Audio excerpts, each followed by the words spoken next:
morning, good afternoon, good evening, friends.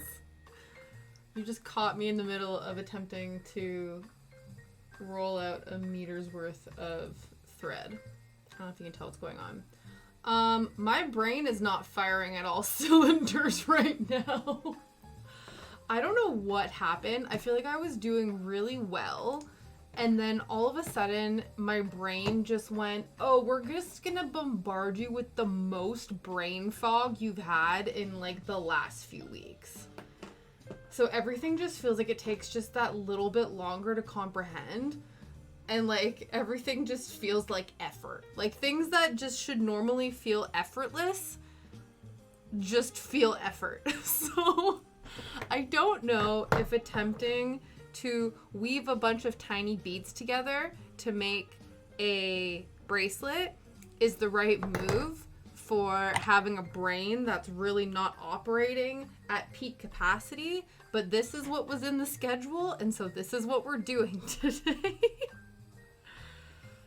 Oh, but yeah, other than that, I'm doing all right. I just finished making a bunch of Yorkshire puddings, which, if you don't know, is a British delicacy. No, it's basically the go-to accompaniment side for roast dinners. And because we are cooking 1.5 Christmas dinners this year, I say half because we're doing the sides for one and then everything for the other.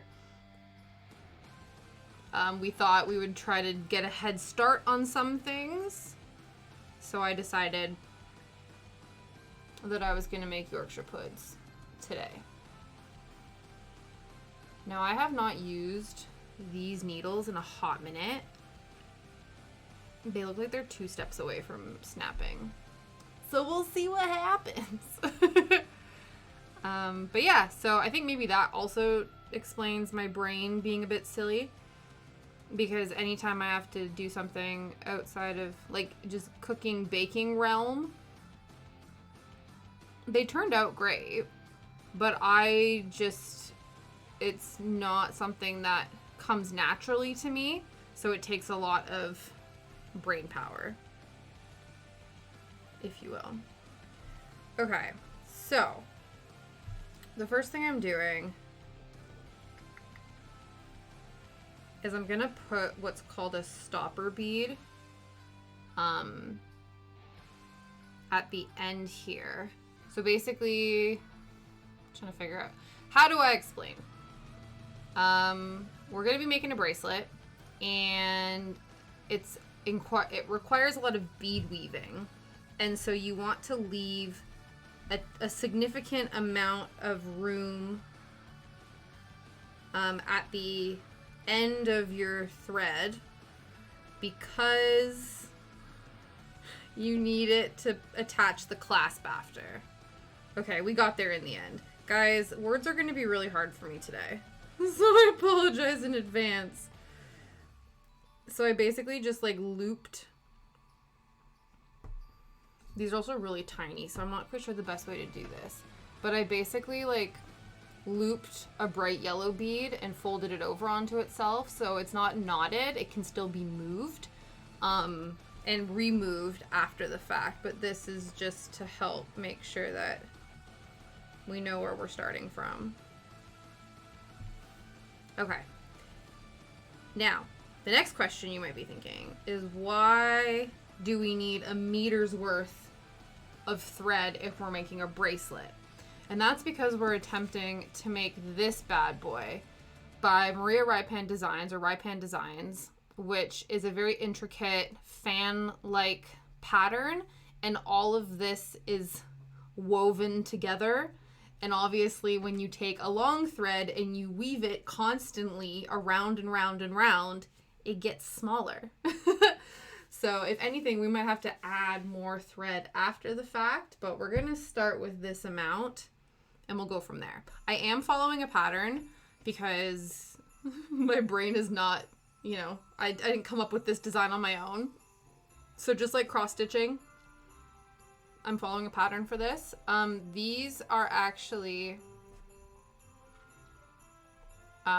the sort of first kits that I got into when I started, I guess what I would consider calling myself a crafter, is by doing these bead weaving kits by this designer.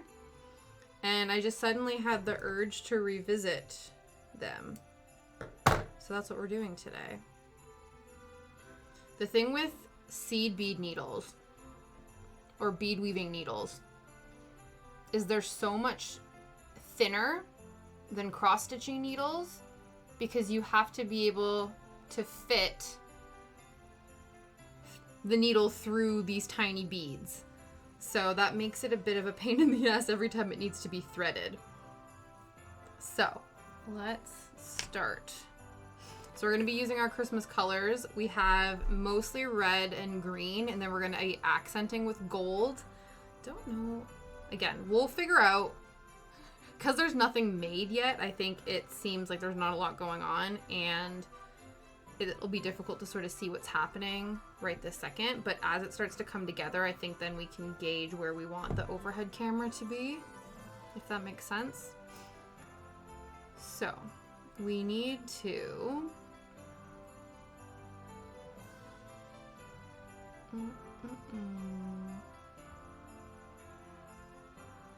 Okay, yeah, buffering. My brain is buffering. We need 12 beads. 12 red beads. So, like cross stitch, there's a lot of counting in this. 3, 4, 5, 6, 7, 8, 9, 10, 11, 12. And you'll notice as well, so I have a bit of felt on here, and it makes it so that the beads have something to stick to, so it's a lot easier than having like all these teeny tiny beads rolling around on this mat, because that would be their want. So just maybe we'll just double check that we've done enough. Got 1, 2, 3, 4, 5, 6, 7, 8, 9, 12. Yeah. 6, 7, 8, 9, 10, 11, 12. Okay, perfect. So we gotta make sure we thread it all the way down. So you really like have to work on your wingspan when you're doing these, because it's you're constantly having to thread to the end of the line. So we need to form a circle and tie a double knot. Most of the time, these patterns that Maria Rypan uses, there's like very minimal knots that are needed. But for this one,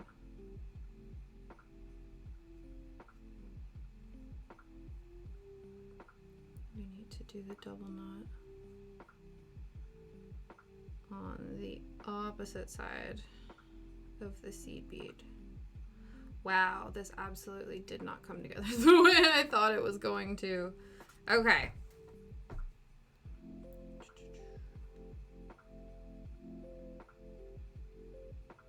Wow. Okay. Tie a double knot.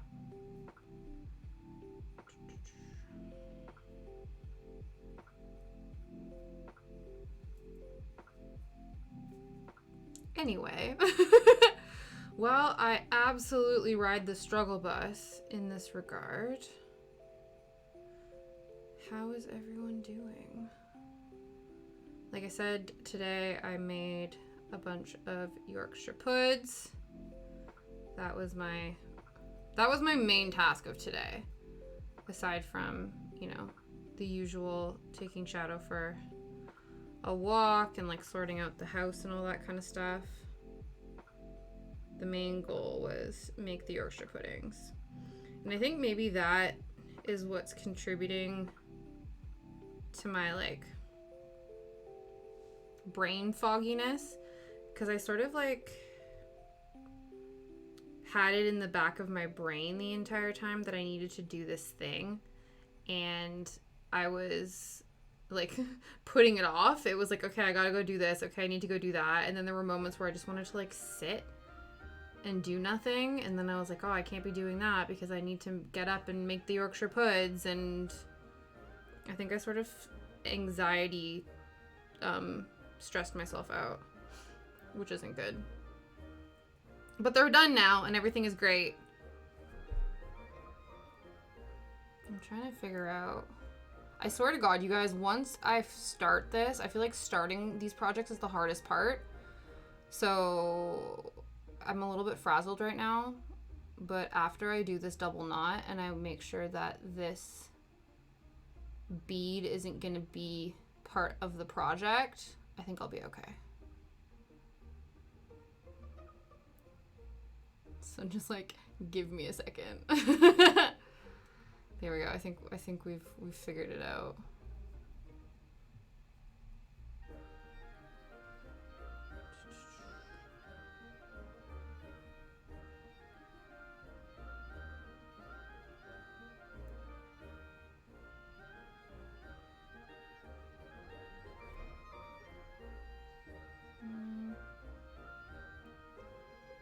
No, this bead is still involved somehow. Maybe we don't include a starter bead. I think the starter bead is just getting in the way.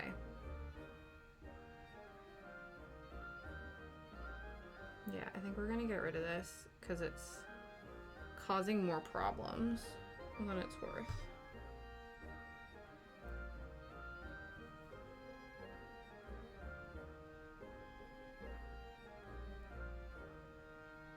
Okay, so the tail's going to be a little bit longer than we originally planned, but that's fine. The main point is to make a circle.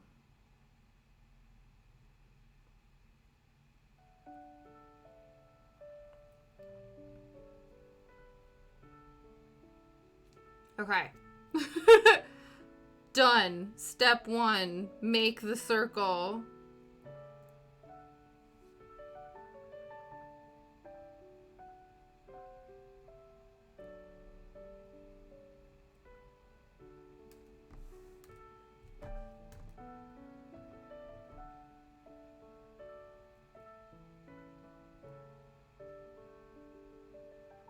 Now we are going to decide that this is the circle. You cannot even see it. It's so tiny. It's fine. It's fine. Okay. Now, we need to go through the first 4 beads.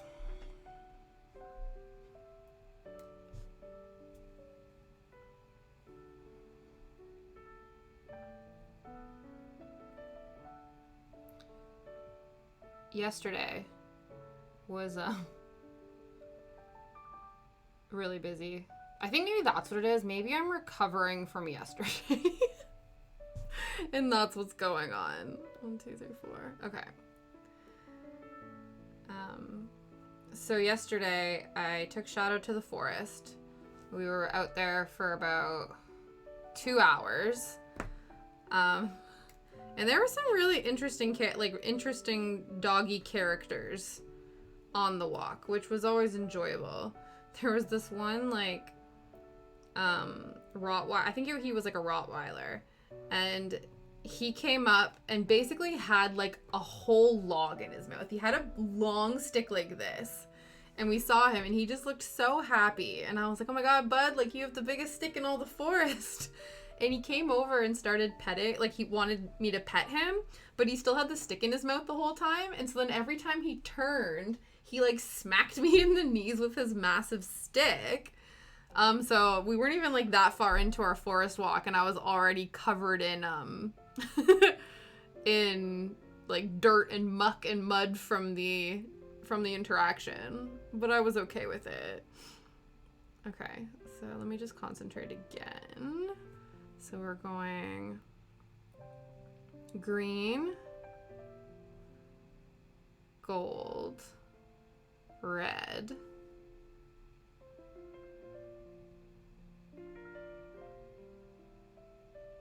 okay, wait.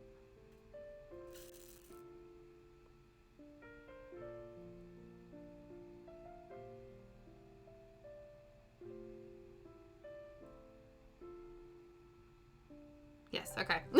Sorry. God damn it. Okay.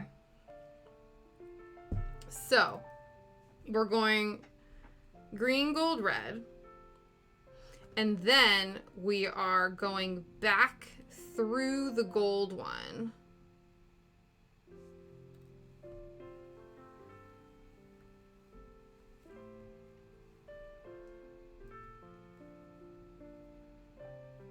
And then we are doing green again. I just dropped something. Oh well, it's gone forever.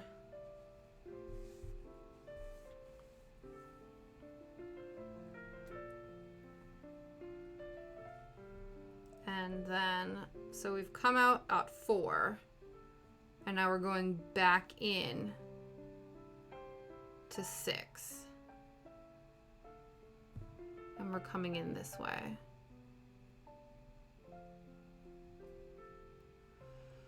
Okay, yes. So, first dog we saw was the Rottweiler dog. Second dog we saw was somebody whose owners, I think, were definitely they were definitely a family with a dog as opposed to dog people. So usually when Shadow and I end up at the in the woods, it's usually dog walkers and like people who are really big dog people, and you say good morning and everyone's like, oh my god, hi, like how are you, whatever. And so this dog comes up and like him and Shadow are running around, and usually like it makes people laugh and they're all excited, like, oh haha, look at this dog and stuff. And then I like look at the guy and I was like, oh, good morning, and the guy was kind of like, yeah, they're running off. And so it was him and then his 2 kids were like trailing behind him. They looked like they were maybe about like 8, like 10 to 8 or whatever, 7 to 10 range. And it seemed very much like the kids are home from school. The mom is like doing whatever and is like, you need to take the kids out of the house and the dog and like go do a thing. Like no one looked like they wanted to be walking around in the forest except the dog. So I thought that was really silly.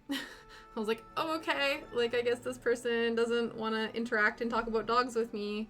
Because that's usually what happens. You meet someone and then they chat and they go, oh, hey, like, how old's your dog? Like, what's going on? All this kind of stuff. This guy didn't really seem interested. And I was like, well, okay, sir. Okay, let me just make sure I know what I'm doing. Once you get the first run down, things start to make a little bit more sense. And I promise you I'll become a bit more chatty once I know what the fuck I'm doing. Okay, A to C, turn around, yes, okay, hook the V through to number 6, which is figure 4, Okay.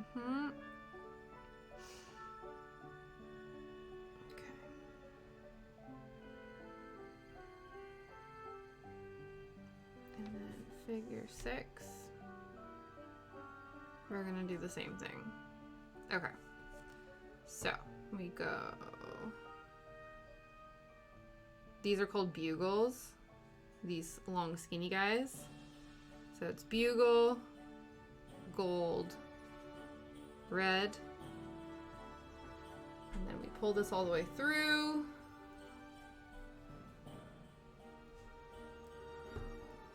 And then we go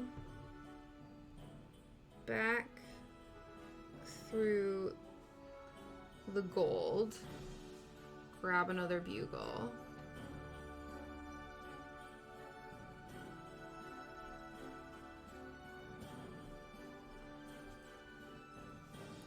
Sometimes with seed beads as well, I don't know how they're manufactured, but you'll go to like stick your needle through them and it's like there just won't be a hole in them. They'll be like, haha, just kidding. You're like, okay. Okay, so pull this through and then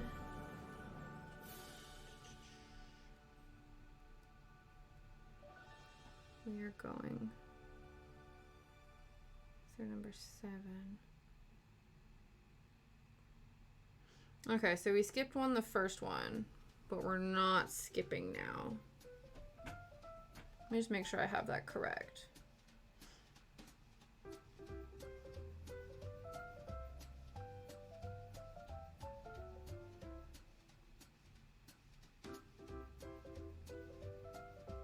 Okay. So, I believe we skipped the first one because that's probably going to come back around somehow. That's my theory. That's my thought. Okay.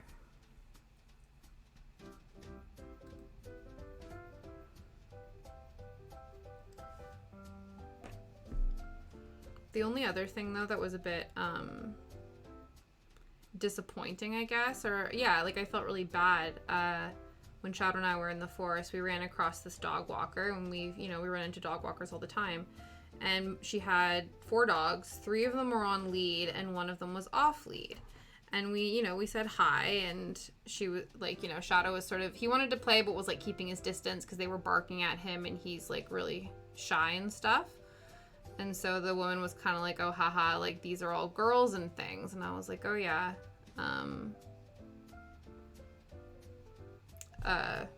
Like, that's probably why he's going to stay away or whatever. Or they're going to, like, tell him off and stuff.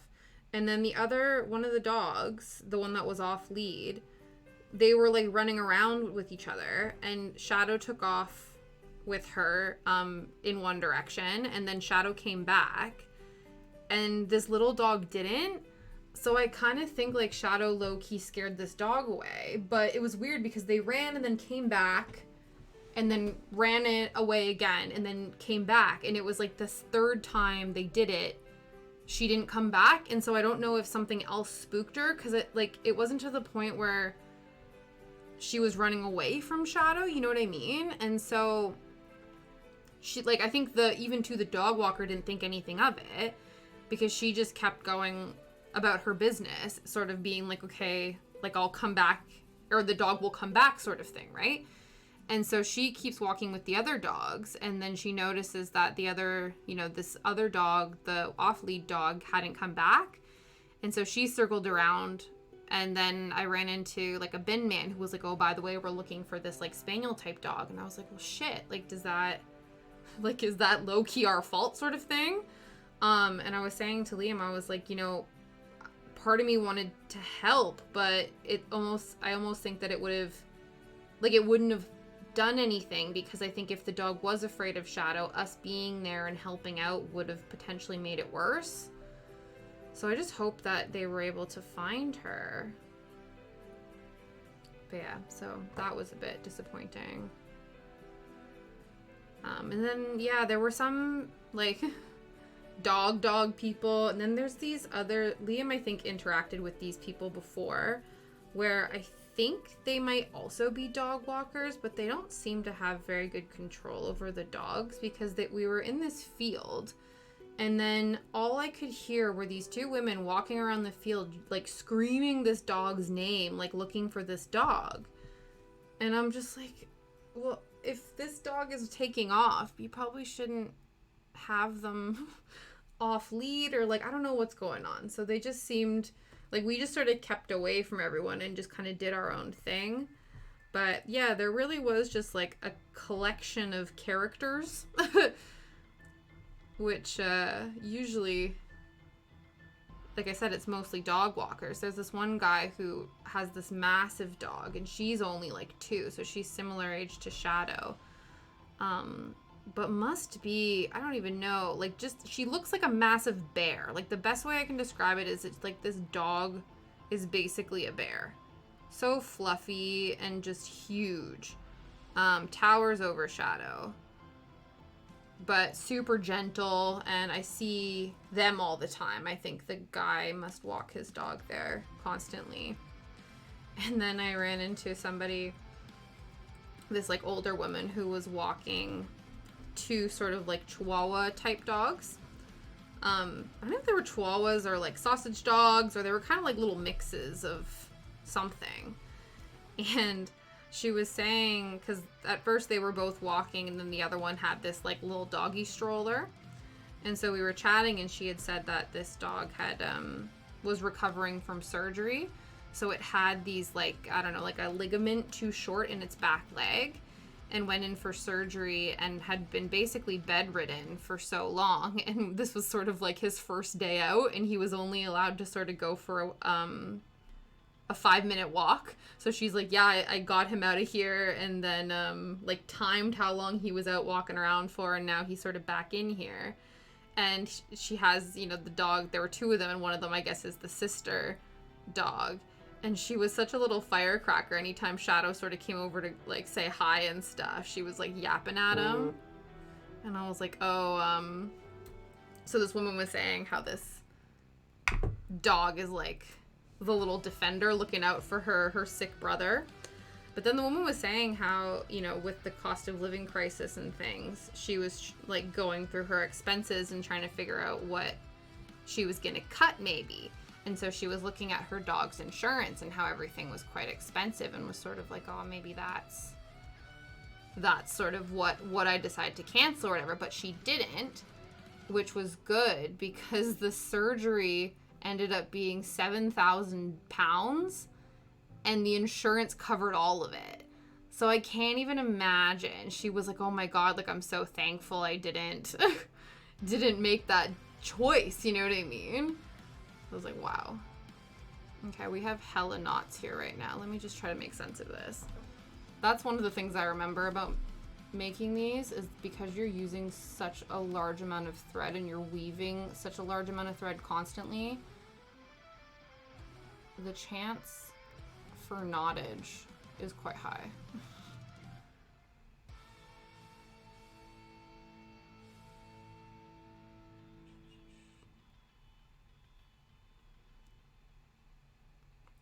And because everything is like one continuous strand of thread, it's not like with cross stitch where you can just be like, I'm just gonna cut this and start again, because then all your beads would fall apart.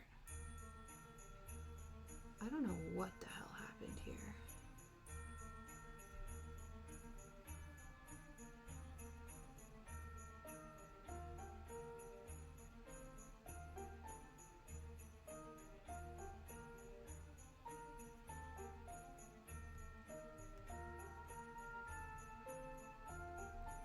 Okay. There. I feel like that was silly. With some of these, until like you have a bit more to hold on to, you're kind of just like pulling stuff and just hoping that things work. Is this what's gone wrong?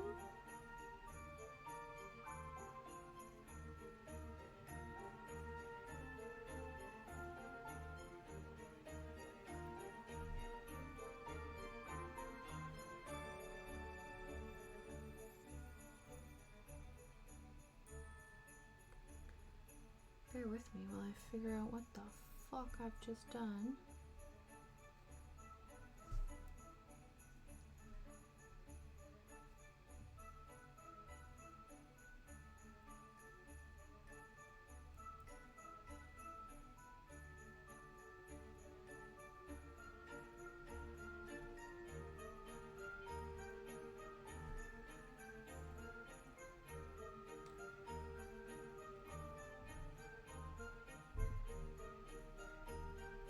There we go.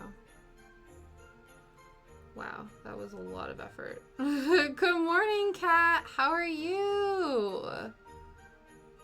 How are things? I am on the struggle bus. I feel like I've been more on the struggle bus lately than I haven't been. But, you know, it's all good. How are you? Okay. There we go.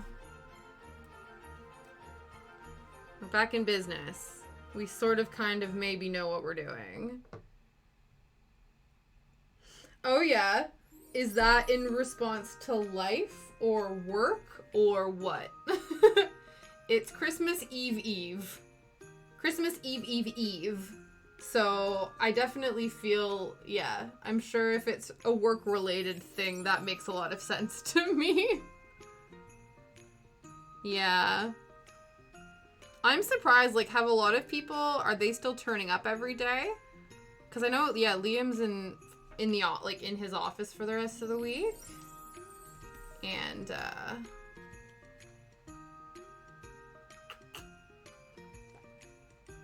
It just seems silly. Like, people are... And then it gets really busy, and we're like, why is everything so busy when it's so close to Christmas? Yeah, 4 people in the office. Wild.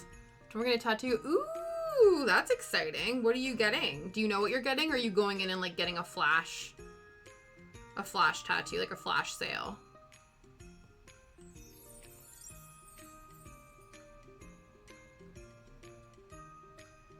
Yeah, there's only 4 people in today. So I can see how... And that just makes it really hard to be like, okay. Oh, no way! That'll be cute.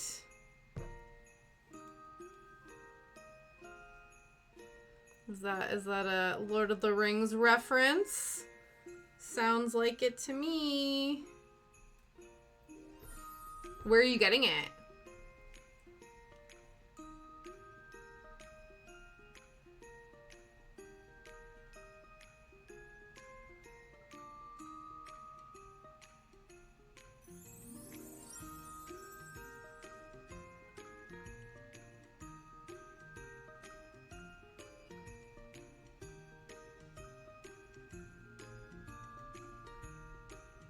My brother-in-law is here. Oh, no way! Oh, that's cool. Has he been a tattoo artist long, or is he sort of like apprenticing and you get to be a bit of a guinea pig for him?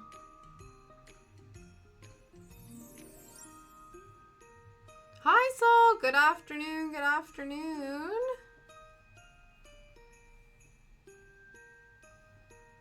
How are you doing?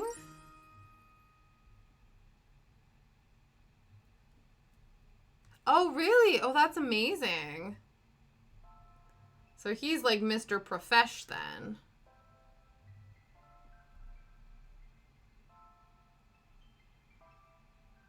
Okay. How many points have we done?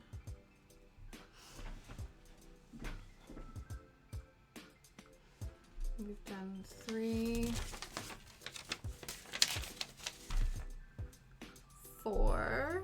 1, 2, 3, 4. 1, 2, 3, 4. 5, 6, 7. Okay. Bit drowsy. Yeah, maybe it's just the weather, life. I don't know, man. Because I was just saying earlier how I'm so brain dead today, and it just sort of came on suddenly. So maybe we're all collectively having a moment. What are you watching tonight? He owns a tattoo comic book shop. That's so cool. A hybrid tattoo comic book shop? That sounds incredible. That's like such a good combo. That's an incredible combo.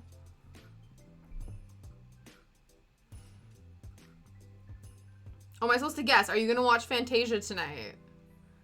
Are you gonna watch Home Alone? Oh, did she?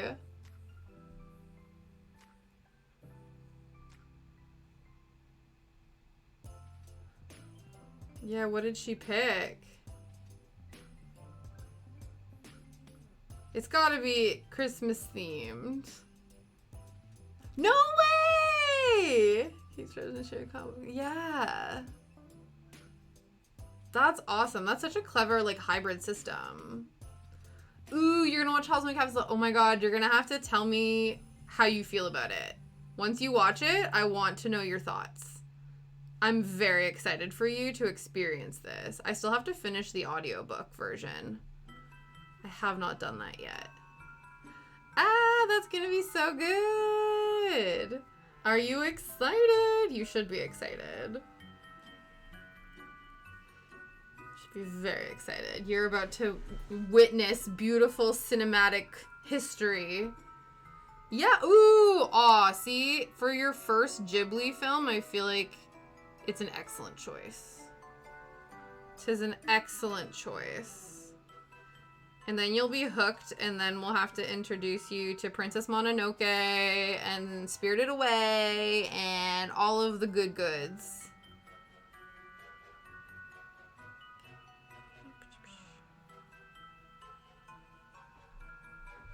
First of the giblets. first of the giblets. So you guys really cannot see what's going on here right now, but this is, it's so tiny. It's so tiny. Okay, I promise it'll start looking like something soon. Here we go. This is what we have so far. We're currently making the first, like, fan section of the bracelet, and then we'll move on to the next fan section. We're basically making like a circle of little triangles. Hopefully this turns out all right. But it's a lot of repetition. So sometimes I think it might be good. Once I get into the hang of it, I actually might enjoy this. Because right now, my brain. It's changed from it too. No way. Yes, it is. Yeah. Yeah, hopefully. Yeah, if it'll be after stream. Yeah, there's a bit more action in this one, so I think it shouldn't lull you to sleep like some of the other giblets. Some of the other giblets are wont to do. The music's really good in it too.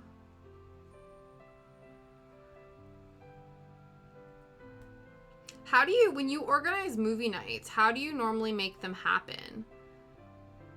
Do people have like files, or there's like a live link to something?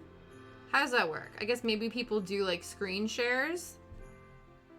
Is that how doth one achieve the group movie watch? Because I know on Disney Plus they have this like group viewing button you can press. I've never tried it before, so I don't actually know if like other people need to have a Disney Plus account in order to use the group link, or if it's literally just a link that people click. I'm not sure. Unsure of how it's meant to work. We screen share. Okay, yeah. Yeah. That makes sense. I feel like you can do so much with Discord. I don't know. I feel like I'm very much a Discord noob, so...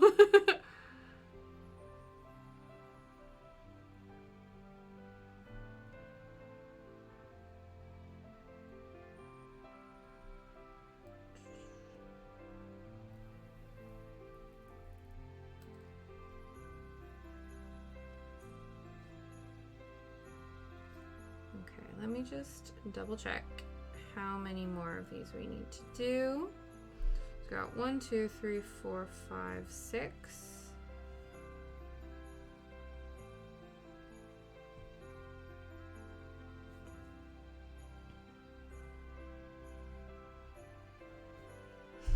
We need to do 1, 2, 3, 4, 5, 6, 7. Okay.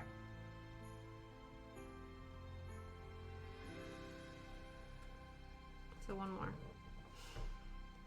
I normally pick the next available time slot instead of picking. Okay. Yeah.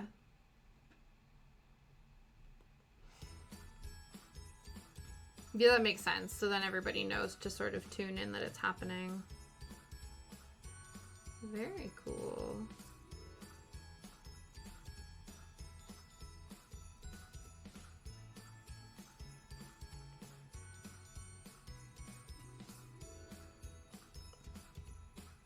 I spent, I want to say it probably shouldn't have needed to take that long, but probably, actually, it only took maybe about 45 minutes in total.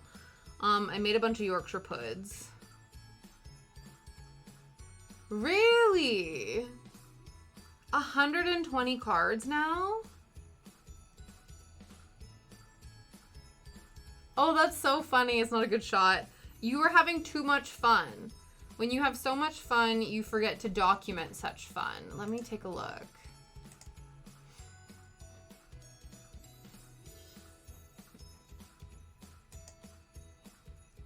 I have decided that I want to make ghost sugar cookies like we talked about on Tuesday, because they are canonically Christmas. Yay! Sugar cookies, butter cookies, yellow cake. Oh my goodness. I didn't realize that it was more than just cookies that happened. There was so much going on. That's so incredible that you did the leg lamp from Christmas. It's from the Christmas Story, isn't it? I can't remember what the name of it is. It's Christmas Story. The leg lamp. That's incredible. Oh, that's so cool. They turned out so well. That's such a silly movie. That's one I'd like to rewatch. I haven't watched that one in a long time. The Christmas Story. Yeah. Hey man, it's all good. I was gonna say there's no cookie cutter for that, so you would have had to like hand sculpt that. Unless you had, did you have like a janky palm tree cookie cutter and then you sort of like use that as a template?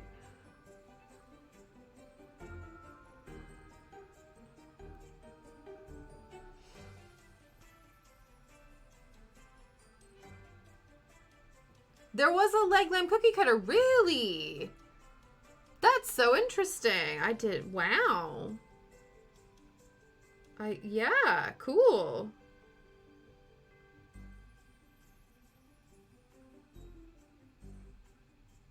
Interesting. I didn't realize. Is it just like you just could get this single one? It wasn't like a set where you had like the BB gun and stuff as well? You'll poke your eye out.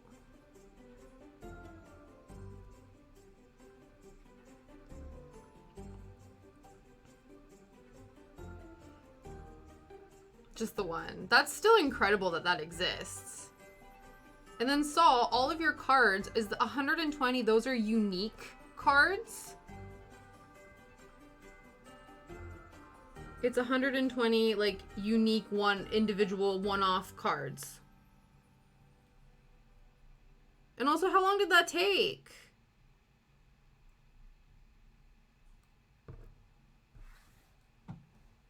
I guess once you had the initial format for like the shape of the card, it was just intermixing the like the images in the center, right? Okay, once we do that. Oh, then it wants us to go back in through this one.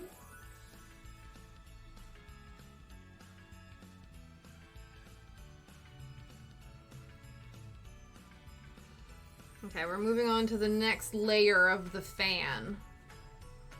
Let's see how it goes.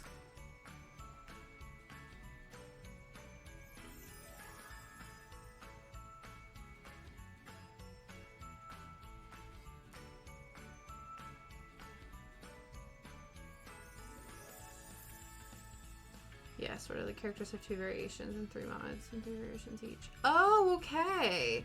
Oh, that's cool. So there's variations to them. Interesting.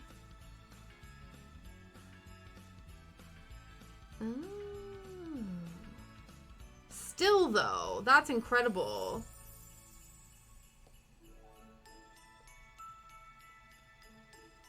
Okay, so that's up. This now moves over here.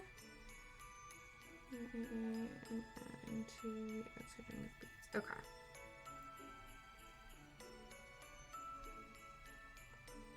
Have people won any yet? Or have you not officially launched them yet? I can't remember if you've already launched them or if you're in the process of.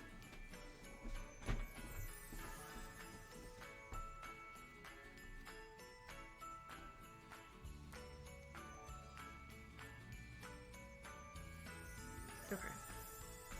I'm just gonna pop this here for now. Figure out what we're trying to do next. We need to flip the page.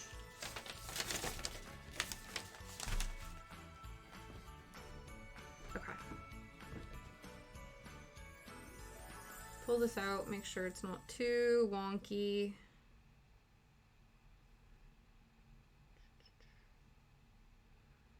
Make sure I went through the right side of the...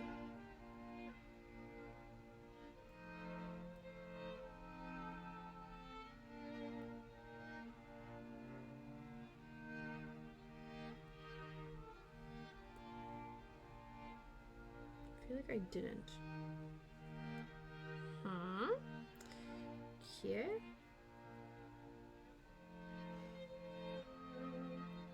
What would suit my...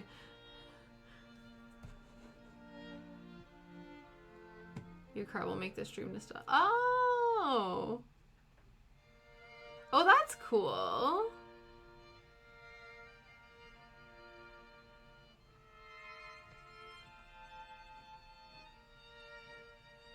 That was the first 3 on Monday. Ooh, 12 packs won already. That's awesome. Yes, absolutely. Yeah, replicate your old backdrops. Oh, that's really cool. Yes. Anytime there's an opportunity for a nostalgic moment from me. I feel like I put this thread on in the wrong way. So we're just gonna pull this out and do it again. Once we know where we're going.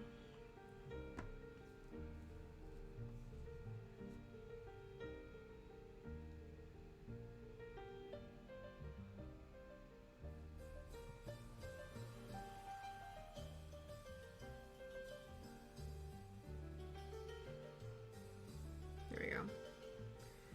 Okay. Okay. All right, all right, all right.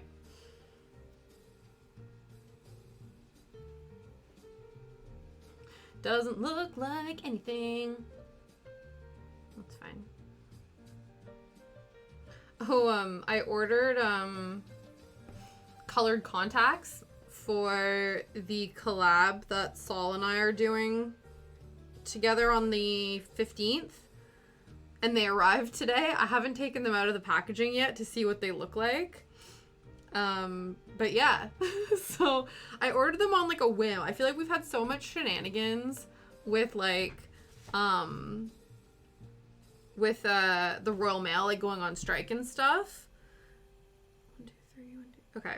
So I ordered them last minute, just kind of like, oh, we'll see what happens. And then, whatever. And they just arrived. I think I ordered them like a couple days ago. They're blue. So we'll see, because part of the whole thing is like there's a transformation element. So I want to, I want to try to do a proper transform. I think most of it will be able to be achieved via like makeup and stuff, but like that was the real kicker. I don't even know if it's going to translate on screen. I should put them on and like test it out just for funsies, like beforehand. But there could be a chance, like, I don't think you can see the color of my eyes from here. So it might be that this was an unnecessary purchase on my part, but we're gonna see. I'm excited. You know, just for funsies. I have done colored contacts before. They're usually like, I've done like red ones for Halloween. So we'll see. But yeah, there was like this crazy contact lens thing online. And I was like, fuck it. Let's see how it goes. I know too, because I have very dark brown eyes, so there is a chance that like they won't look super blue. But I saw one of the reviews for these particular contacts. And the review said that they have dark brown eyes and they actually showed up, so it might still work. I wear contacts to correct my vision for so long. Yeah, that's fair. Absolutely. Yeah, if you're used to having them for a specific purpose, you like don't want to mess with that anymore. And I respect that for sure. Yeah, I've not worn I never had contacts for prescription purposes. It was always just for funsies. I've not done it in a while. It was funny because I was telling my partner about this and Liam was like, you gotta be careful with those. And I was like, I know how to touch my eyeball. Like, some people are really weird about being able to touch their eyes. But that's not the part that I'm worried about. Or I'm not worried about that, sorry. So it doesn't really matter. Okay, 1, 2, 3. 1, 2, 3. 1, 2.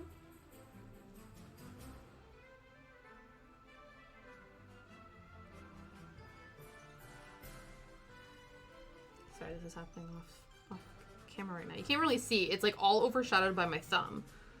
Once we have more of this under our belt, it will start making more sense.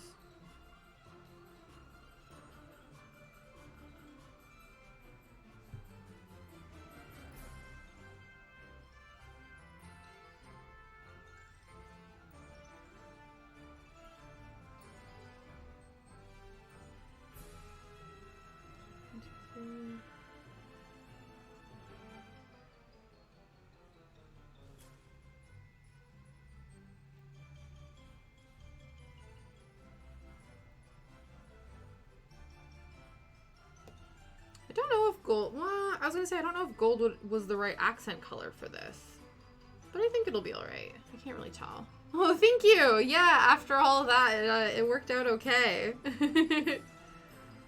They match the colors that are happening here. Except if I did silver, that would have made more sense for the accent color, but 1, 2, 3. 1, 2, 3. Okay. Yeah, that's what I'm thinking. So I think maybe right now it's just because they're so few and far between that it looks sort of off. But I think once we have more, it will start to look more like it's coming together. You know what I mean? Okay. So do that. And then we do 1, 2, 3, 4, 5. 1, 2, 3, 4, 5. Perfect. And then that's gonna go in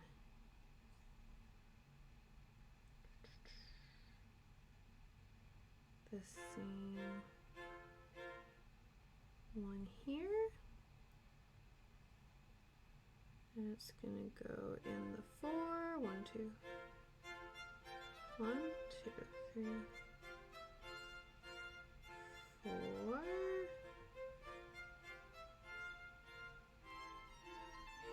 There we go.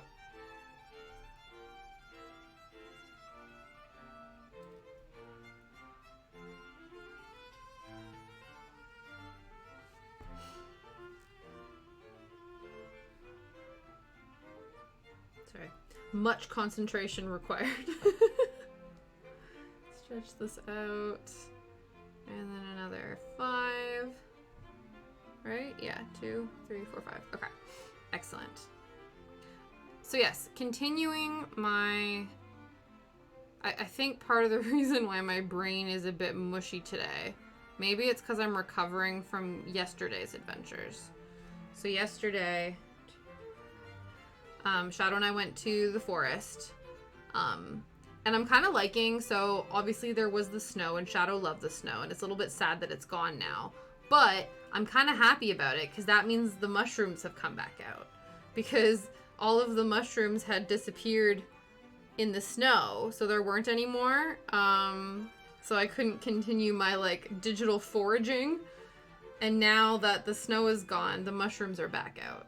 So that was nice. So I took, not many, because I think I need to either, well, both, probably. I need to go to a different forest, or go to a different part of the forest, and go, like, a bit deeper into it, because I think most of the ones that I'm seeing now are repeats of the ones I've already looked at and taken photos of, so I don't necessarily,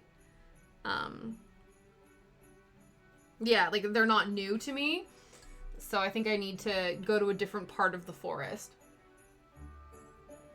The other thing, too, though, is that there are mushrooms different types of the year, so it could just be that I've seen all the, like, winter mushrooms in this forest, and I gotta wait until the seasons change before I get to see new ones. But that was cool. But then after that, I did the final food shop leading up to Christmas. Because like I said, we're doing 1.5 Christmas dinners this year. So we're in charge of all of the sides for our one family Christmas dinner. And then we're doing the Christmas dinner for another part of the family. So we needed supplies. Let me just count where I'm at right now. So we go 1, 2, 3, 4, 5, 6, 7, 8, 9. Okay. Yeah. yeah. Mm-hmm. Yeah, definitely. 1, 2, 3, 4, 5, 6, 7, 8, 9. Yeah, like I think in terms of actual like in the neighborhood, like in our sort of subdivision area, I don't really see any again outside of the sort of fairy circle. So yeah, definitely in the forest is where these things happen. But so one of the good things, so I think I've told you guys many a time that I find the grocery store stressful as. It's tea time. Oh, thank you, Saul. But I found a way to minimize the stress. But this only works if it's a grocery store that you frequent constantly, like if it's your main grocery store. So what I do is I make myself a shopping list. Step 1 is make the shopping list. Step 2 is organize the shopping list based on the layout of the grocery store itself. So if you know, like, all of the stuff you need in your fridge section, that then becomes a section, and then you do, like, your fridge, your produce. If you know the different aisles, you go based on aisle or, like, chunks of aisles, because then you're not faffing about. Because I find, like, if I just make a list, sometimes I'll have one produce section all the way up here on the list, and then it'll be at the like, another one will be at the bottom of the list. So then I'm just unnecessarily weaving around trying to, like, lose track of things. Oh, see, Kat, you did perfect. It's one of those things that I don't do it often, but I really should do it more frequently to minimize the just amount of unnecessary time spent in the grocery store. Especially this time of year. It's so funny because there's different sizes of grocery carts, and everybody who comes to the grocery store seems to only want the small ones. And they, like, audibly get grumpy and complain when all of the large carts are all that's left. And it's like, do you want, like, I don't know what to tell you. It's very interesting, the things that people get really, like, angry about. So the fact that they don't have access to the exact cart that they want, it's like, I don't know, man, figure it out. I do know, though, that the large grocery carts, like, they're really deep, so if you're short, it's difficult for you to bend into them to pull the groceries out. But you're Christmas food shopping, so I assume you need the massive one anyway. Make list, plan according to layout, no faffing about, be like Fanny Cat 50. Exactly. Exactly. Did you get all that? Exactly. I like the small ones, too. Yeah, exactly. I know. That's the thing. I prefer them, but I'm not gonna, like, be grumpy about the fact that that's not available to me. You know what I mean? I just find that funny. Okay. So, it looks like we're going in a circle again. So similar to this. So if this is 1, 2, 3 here.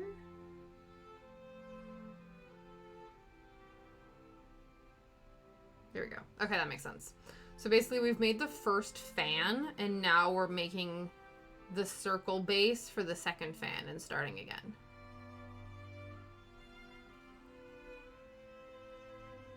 But yeah, definitely. I definitely think, like, the large cart was, like, I didn't fill it up, which is good, but I definitely think that I would have struggled with the smaller cart anyway, because I took, like, 4 bags of potatoes.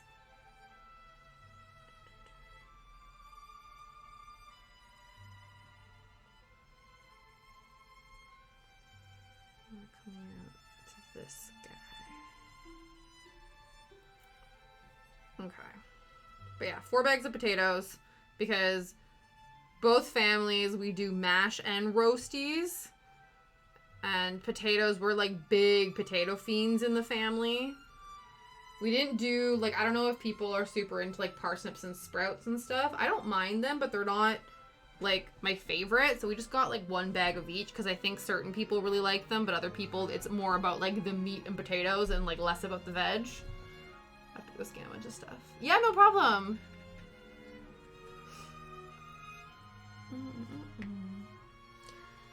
Okay, now we're doing the circle. Are we going back the way we came, or are we going back and forth? I think, no, we are starting from the same spot. Okay. Does it look like something? Kind of. You can't really see what's going on yet. You kind of can. It's very little. I need like a 2x zoom camera so you can see more what's going on.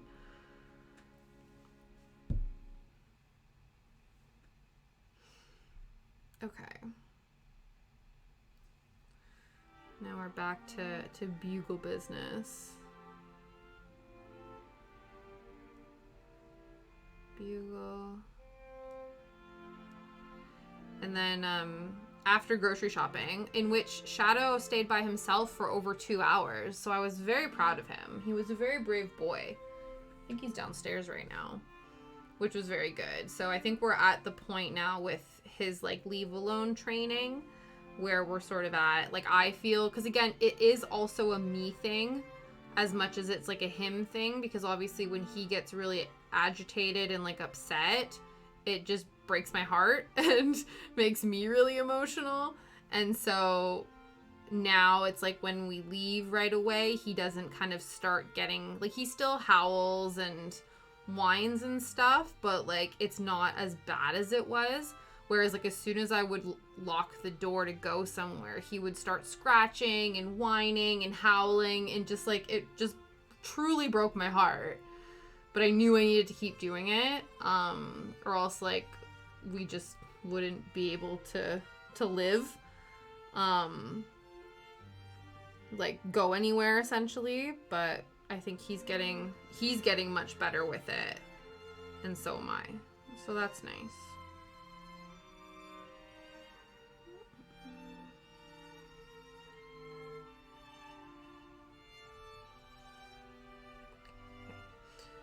And then after that, and putting away, we just have a giant grocery bag of just produce just sitting on our counter right now because there's nowhere else for it to go.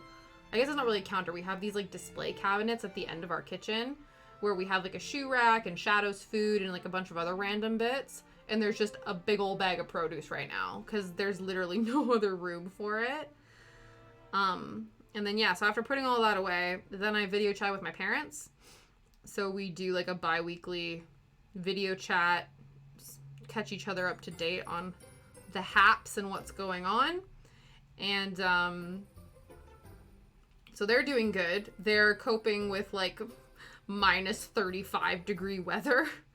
So they're kind of in hibernation mode right now.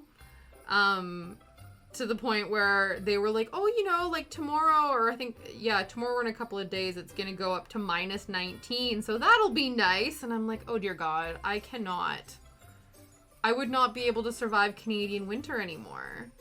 Like, it was minus 5 here and I was miserable. So I know it's like different types of cold, but my mom was saying like when it gets so cold that when you go to take a breath in, if you don't have like a scarf or a mask or something in front of your mouth, and it like just makes you cough because the cold air going into your lungs like physically hurts. That's not nice. And then my dad was saying they've been going to a lot of Oilers hockey games. So they before that, my dad went and got the car washed, and then they have like underground parking where their apartment is. So after he got the car wash, he then put the car in the underground parking, and I guess it hadn't like fully dried out from the car wash. So then they go to the Oilers game, and you know, it's nighttime, so the sun's gone down, so of course the temperature's just dropped, right? And I guess they go to back out, and the moisture that was left from the car wash froze on their car to the point where like my dad was trying to back out, and my mom thought he had the parking brake on because things were so stuck and weren't moving. And it's like, no, the brake pads were frozen because of the moisture from the car wash. So once the car had like booted up a little bit and had warmed up, then it was okay. But I was like, dear God, like, that's just too much. So they're currently hunkering down. But they're still like, they check in on my grandparents and things like that. But I think for the next couple of days, until, you know, things become a bit more livable out in the world and it's not so freaking cold, they then will venture out. But luckily here, it's really weird though, because I find when it was -5 outside, like when it was cold outside, I found that inside the house, it was so hot. Like, I don't know if because it was so cold outside, it was like triggering the thermostats and things in the house. And it was like roasty toasty. And now that it's like balmy outside, it's like 12 degrees or whatever, it's so cold in the house. And I'm like, I don't understand. Why are you being like this? So I don't know what the problem is. But yeah, there must be something to do with like wherever the boiler, the thermostat is, the airflow that's getting in there obviously is impacting whether or not it turns things on, and it doesn't turn things on when it's warm outside, but for some reason it's hella cold in the house. But just means that we snuggle up under a lot more blankies. Shadow loves a blankie, by the way. He just loves being all snuggled up in them.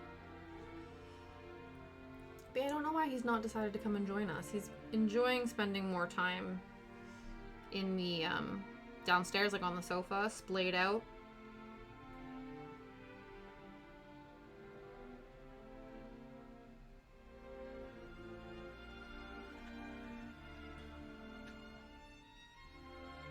I'm trying to think what else is going on. I feel like,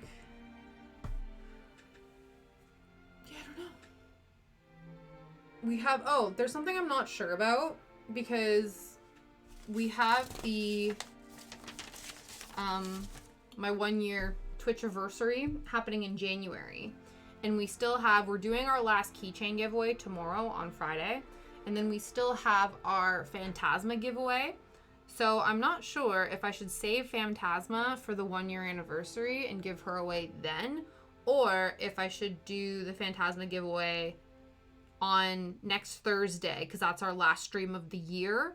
Because I know this time of year, like, people are like traveling and with family and doing whatever, so I don't want people who are interested in it, I don't want people to miss out on that if they're like in and amongst like Christmassy family travel togetherness, you know what I mean? So I'm not sure. Yeah, is it going to be so cold tomorrow? Yeah. Yeah, what's the temperature like where you are right now?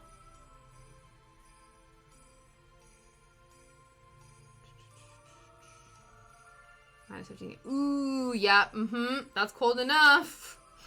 That's cold enough for sure. Yeah, oof.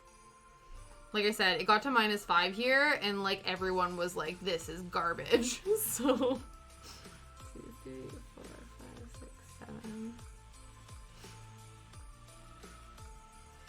Yeah, I think not where my parents are in Red Deer, which is I think a bit further north and stuff. It was like -40, and that was without the wind chill. I was like, that's not okay. That's like the opposite of what happened here to like a bigger degree. But like on Sunday, we still had snow, and it was -5 degrees, and then 2 days later it was like 12 degrees and rained and all the snow was gone, like seemingly overnight. Like it took a couple days to get up there, but I'm like, you don't go from within a 48-hour time span to -5 to +12. Like that's some shenanigans. So yeah, that's gonna be, that's gonna feel really uncomfy. You have tomorrow off though, right? But you're venturing out to get a tattoo. Because I was going to say, oh, you can just, like, be all curled up. Stay curled up in your house. But you're venturing forth for some potatoes, so you have to make the trek. It'll be worth it, though. You just gotta bundle up.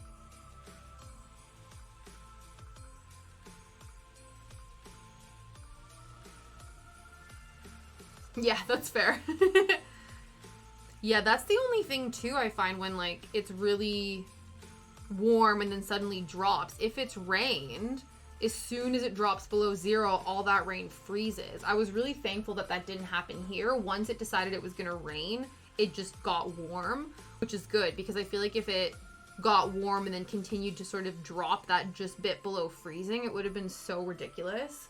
When it was cold and it was snowy, our back alleyway that we had, like we use our main driveway, is like in the back, our back alleyway, and we're sort of at the top of this mini hill. It was so slick that we had to like kind of give ourselves a boost to like get ourselves up into our garage. So every once in a while, like we'd have to make this sharp turn and hope we didn't accidentally like clip the side of the car, because usually we go up it quite slowly because it's a bit of an awkward angle. And it was like the car had no traction. You had to like give it some oomph or else you weren't going anywhere. Thankfully, that's not the case anymore. I feel like that's a fair rule. If there's ice, I'm not going.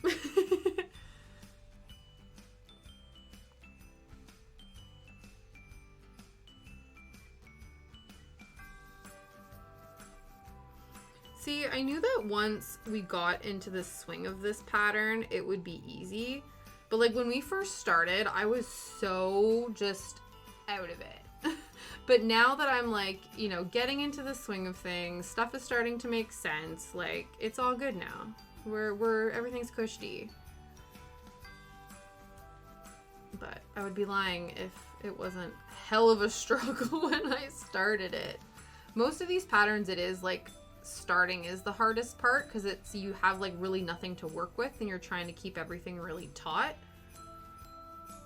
And so it becomes a bit of a faff, but now that we're in the swing of it, I think it will be okay. And yeah, we now match my nails.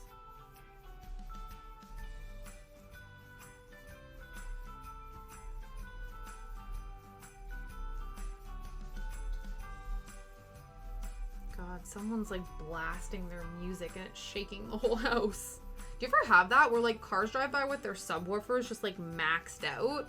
And I'm like, how do you hear what's going on in traffic when your music is so loud?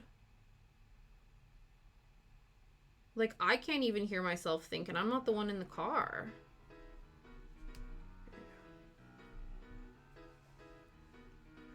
Yeah, I feel like, I don't know if I've done this pattern or if my mom did, but I've made similar before, yes. Yeah.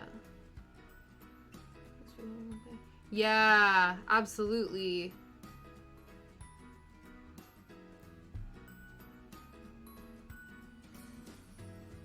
Yeah, I have a bunch of like this person's patterns, this Rypan Designs. I've done a few. She does like bracelets and necklace patterns. So I've made some. But I've never... Actually, I have. I was going to say, there's this one that's sort of like a helix style. And I've done a lot of that, which is, again, it's bugles and seed beads again, but arranged in a bit of a different way. And so for a few years, I was like making presents for everybody using that pattern.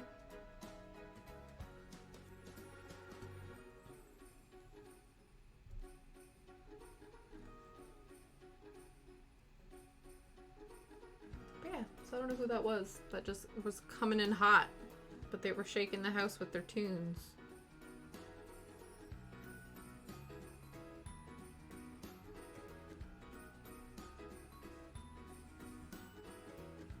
If you guys want, I do have a jewelry box with some of the other beaded creations I've made based off of like the kits that this artist has done, if you would like to see them.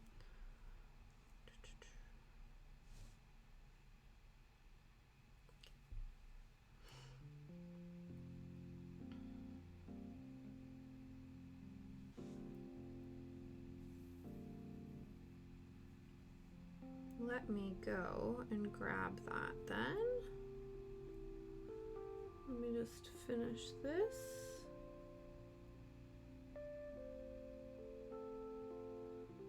Make sure that 1, 2, 3, 4, 5, 6. You gotta do the 7. You don't have 60 emails to send? Oh geez. Hopefully they're not rude emails. Remember that time you had to send a mean email? I know you really struggled with that. So hopefully they're not angry emails. They're like nicer emails. Or at least not as rude as that one time. Because I know that wasn't fun.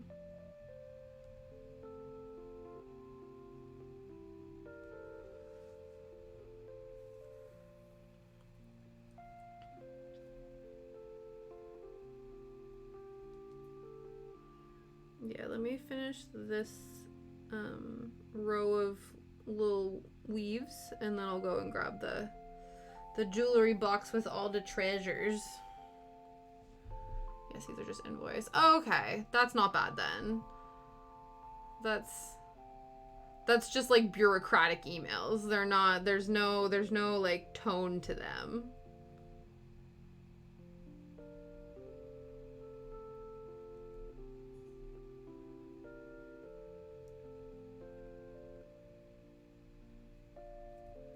We have another knot that we must excavate.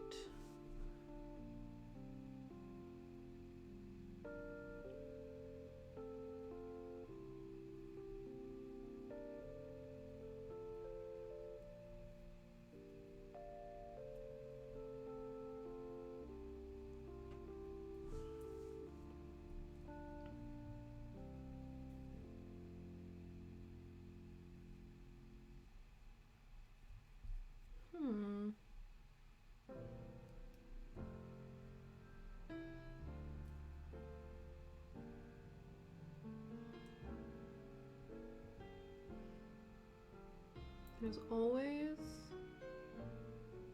a way to undo these knots. It's just whether or not you have the patience and the energy to sort them out.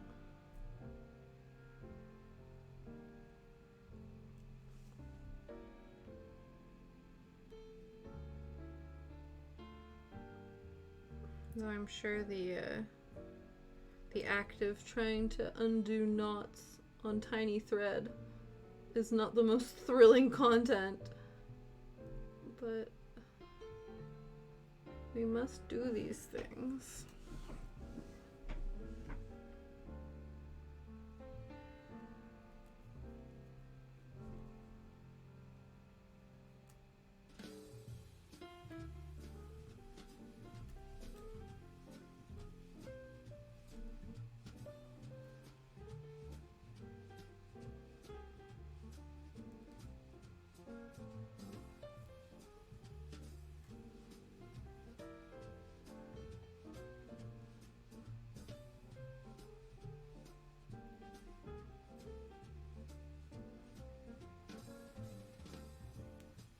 Oh, there we go. Haha, sometimes there's just like one little bit that needs to come loose and then everything comes together. Okay. This is a nice jazzy rendition of this song.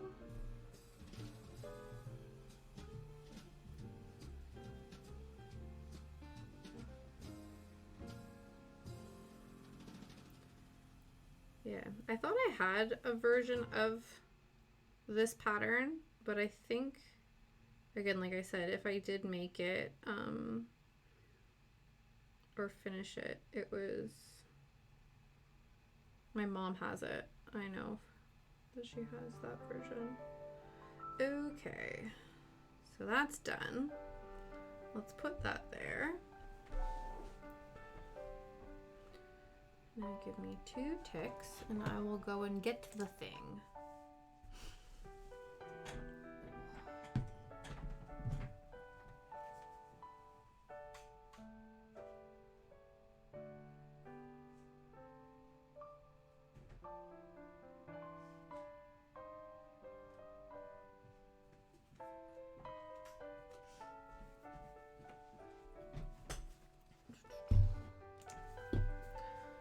Okie dokes. Let's move this up and over. So I'll show you some of the other items that I've made based off of Rypan Designs patterns. So it's other patterns that the woman who designed the pattern that we're making today has also done.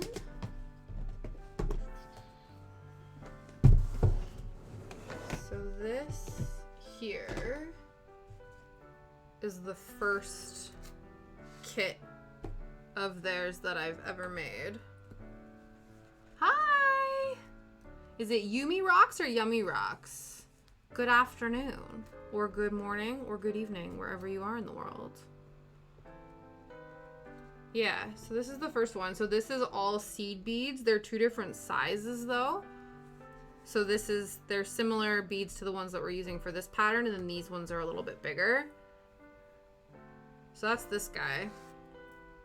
And then this is a bracelet, which is similar to this one, except instead of using bugles and seed beads, this one you can't really tell because it's all black. But so it's basically those little seed beads and the bugles, but it makes this sort of like three-dimensional helix shape, like a DNA strand you can see through. So I've done a lot of variations with this pattern, which is quite fun. And then this is the same thing, but instead of the bugles, it's these like different colored beads. Yeah, the clasps are magnetic, which is really cool. I know I need to actually outsource and find magnetic clasps because all the ones that I have are hook clasps, which are such a pain in the butt sometimes. And then this one is another one. So see what I mean? Like a lot of them, the bases are seed beads. Either way you say it is fine. Okay, cool. Yumi. But then they have these like other little dangly bits and stuff to go with them. And obviously these are more specialty beads, which I don't necessarily have.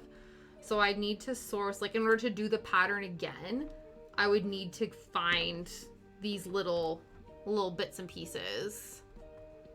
But yeah. And then this is, yeah, thank you. I know the patterns are so pretty. So it's this woman, her name's Maria Rypan, and she's based in Canada, and all of her beading designs are variations on traditional Ukrainian beadwork styles. So she's really cool. She's really nice as well. I've met her a few times at like different craft shows and stuff, and she's really cool. This is another one. I don't know. I think my mom made this one. So it's a similar thing where there's lots of other variations on different patterns and stuff. So yeah, again, have some of the components of this, but not all of the components to make it happen. Oh my god, you have 5. That's incredible. Check you out. Lucky you. And then this is I think this is like the pièce de résistance, just because it looks so visually striking. And this is another one. This is one I remember working on this and then taking a break and not touching it for a few years because it was so time consuming and tedious. But like obviously once it was done, the impact was incredible, but it took a hot minute. But yeah, so that's this guy. But yeah, 5 days off work for the holidays. That's so exciting. Do you have anything planned for the holidays, Yumi, or is it just like your, traditional celebrating things with fam and stuff, or are you just having time off? Sometimes just having time off is the celebration. But yeah. Oh, that's nice. Yeah, and then you can actually visit and spend time with them. That's always the most frustrating thing when like people are visiting and you like don't have the ability to take time off. So lucky for you, you have the time off. But yeah, so those are the some of the many kits, and I have other kits as well, or patterns. I'm going to ice on Christmas Eve. Ooh, that sounds cool.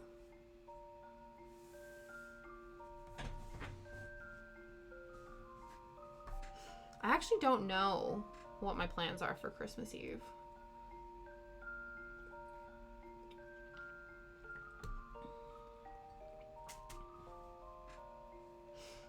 But yeah, so those are some of the patterns, and then this guy is what we're working on right now. Hopefully, it'll start to, like, I feel like it's really blurry if it's here, but you can't really see what's going on otherwise. Yeah, no, I don't know what that is. Is that like ice skating, or does that stand for something? Yeah.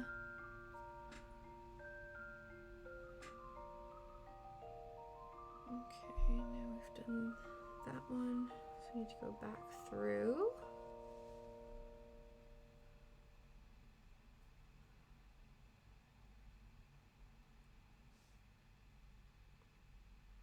Or is it like a Christmas display, or? Yeah, I don't know what it is.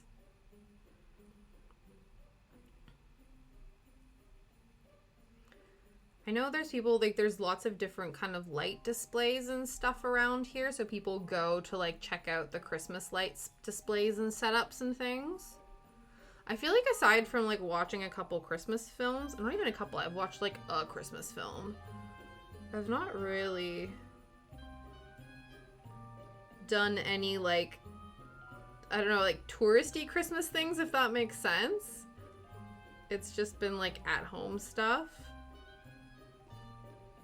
They hire sculptures from China and carve the ice and turn it into a Christmas display. That's really cool. That sounds incredible. So they get these, like, sculptors. Wow, that sounds really cool. No wonder you're excited about that. I would be excited too. Ooh, did I not do this properly? No, I did.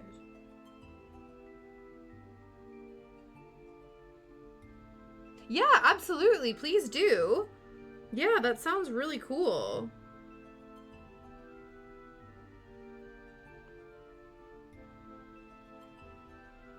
Okay, and now we are doing this again. 1, 2, 3, 4. One before, past year. Okay. Oh, that's awesome that they do a different theme every year. 2, 3, 4. I can imagine, like, Charlie Brown and ice sculptures would be incredible.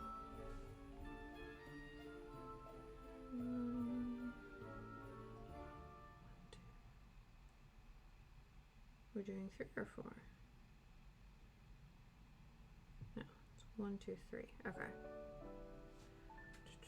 All right, let me thread these through here, and then I'm gonna click that link and take a look. One year they did the Grinch. That's awesome.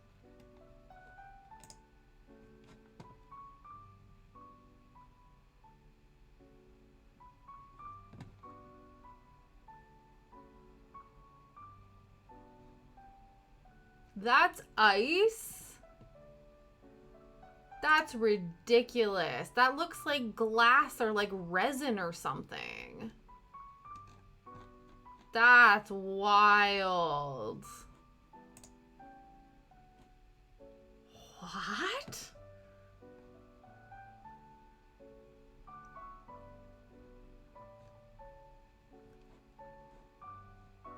That makes no sense. That is some artistic.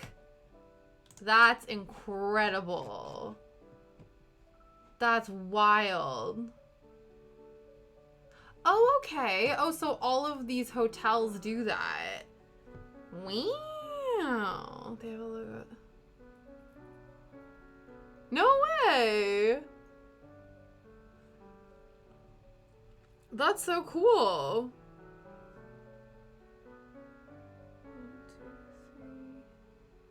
1, 2, 3. 1, 2, 3.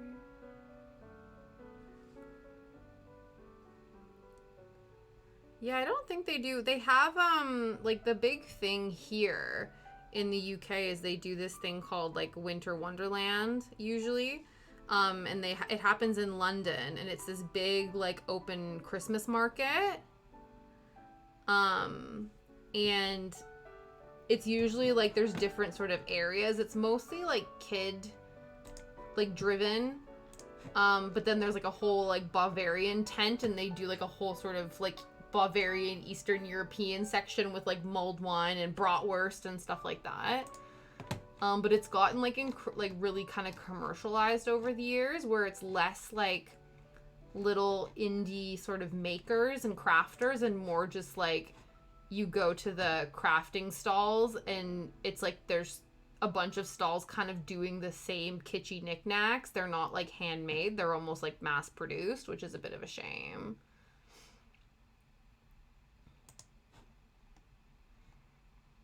Okay, Palms. Oh, Rockies. Does that mean they do one in Banff? Oh, Cirque du Soleil Christmas in the Rockies. Oh, Colorado. That's CO is Colorado, right? Yeah, Denver. Wow. Interesting. Palms, Rocky, Texas, and National.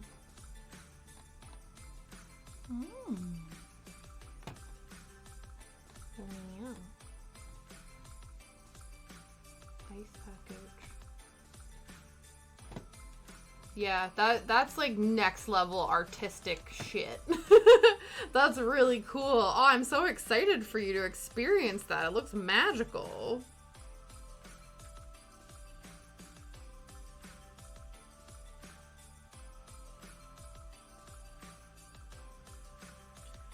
One, two, three, 1, 2, 3. 1, 2.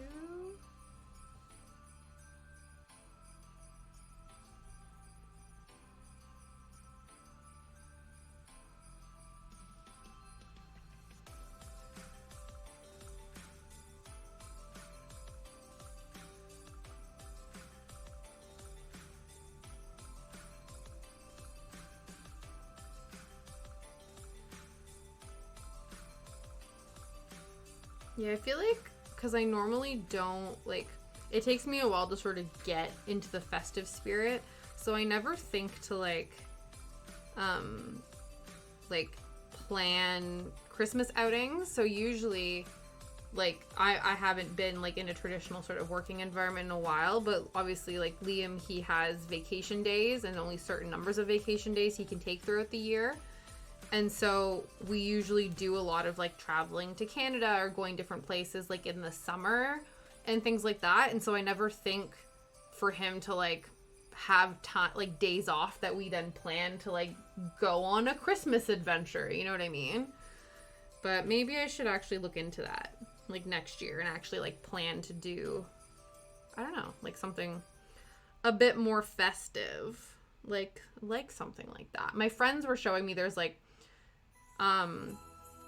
different places sort of around us, like a couple hour drive sort of thing, that do these like massive light displays and stuff. And I don't know, pretty lights are cool. I'm not a big fan of fireworks, but I'm a big fan of like pretty sparkly lights. So I think that definitely is preferable for me.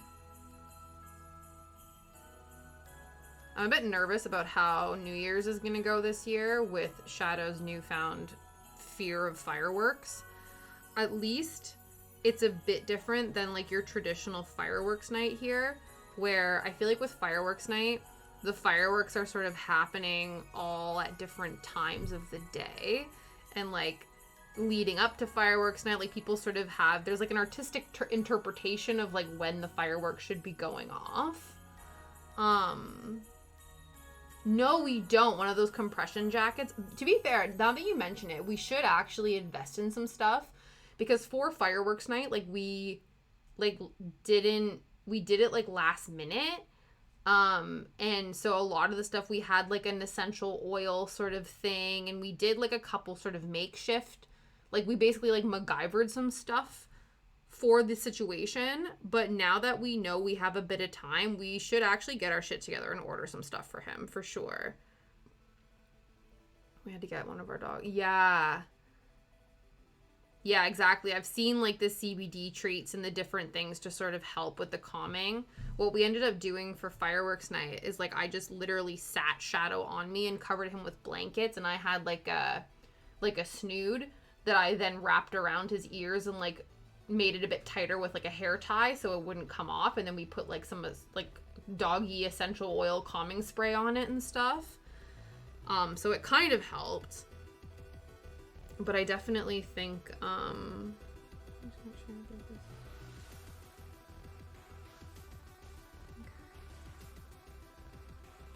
but yeah, I definitely feel like we should prepare a bit more. But I do think that it might be a little bit better this year, or like for New Year's, because all of the fireworks are going to be going off at the same time. Like I can't, like you're not supposed to let the fireworks go off before New Year's, you know what I mean?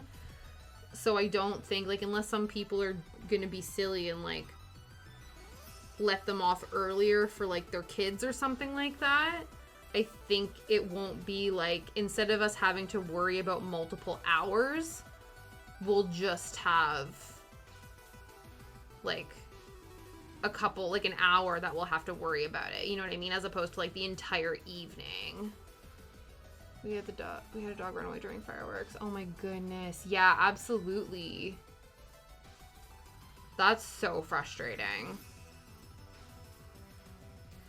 I know I've seen, I think next year, because for fireworks night I want to try to get some, is they're trying to market like quieter fireworks, so fireworks that are a bit more dog friendly and people friendly and stuff like that. So I wonder how they work, because I feel like, yeah, the big twinkling lights are great, but there's so many fireworks that are like meant, like that are marketed as like really loud, like that's one of their purposes, and I'm like, why do you want to have the bangs be bigger? Don't do that. Like, we don't need all of the big booms.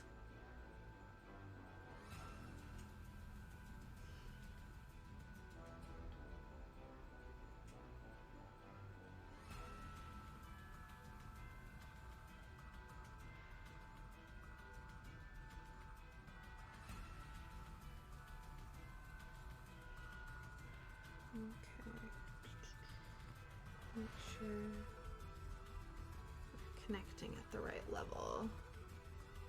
Yeah, that's true too, eh? So besides, like, obviously you have your 4th of July and your New Year's. Are there any other ones that have a lot of fireworks? I know we sometimes get a lot of fireworks for Diwali because it's the Festival of Lights. And so obviously fireworks are lots of pretty sparkly lights. So I can see why people have started incorporating that into that holiday as well. Yeah. 1, 2, 3.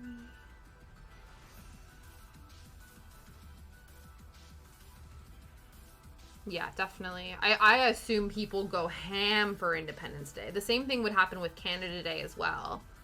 Canada Day would usually have fireworks, but it would only be like on the day. Okay, yeah. I find that so bizarre. A couple fireworks went off during like Veterans Day here as well. And that seems so counterintuitive to me because it's kind of like canon, like sort of like veteran canon, that fireworks can be a big PTSD trigger for people who have existed, like who have been in like war environments. And so it seems really disrespectful to set off fireworks during days that are meant to be honoring veterans. But that's just my personal opinion on the matter.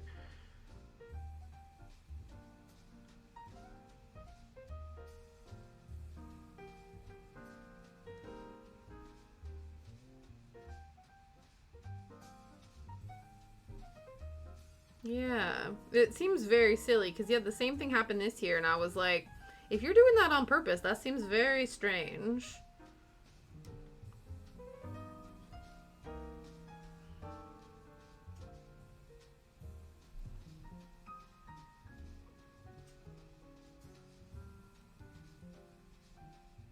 My dad really wants to come over for fireworks night next year because, you know, I don't know what it is.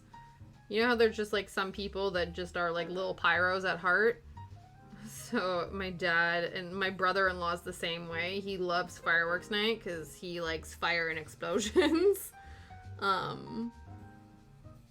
So I think my parents they're planning to come out this year specifically, or next year, sorry, around fireworks night time, like around November, because my dad wants to be part of it. Like, that's sweet. Okay, Dad. Then Mom can stay at home with me and keep Shadow safe.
Office is paying for lunch and getting hibachi. Ooh, that's exciting. Is hibachi, is that steak? Like, is that the,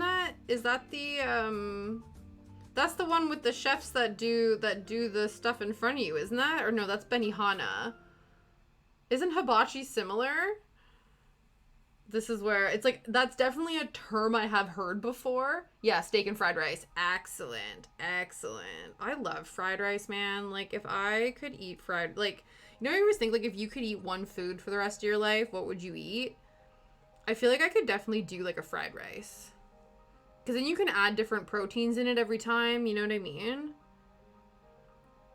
That or just, like, potatoes. Apparently, I remember seeing, like, a weird Facebook stat or like a weird, like, random Facebook fact. And I don't even know if it was real or not, but it was basically a stat saying that, like, if you just ate potatoes and butter, you would have, like, it wouldn't be incredible, but you would have enough nutrients to be able to, like, survive on only eating potatoes and butter. And I was like, man, those are good for you. What time is it? Is it early? Wow, it's almost 5. Time flies when we're having fun, friends. Live off potatoes and butter, right? Honestly, I feel like I could as well.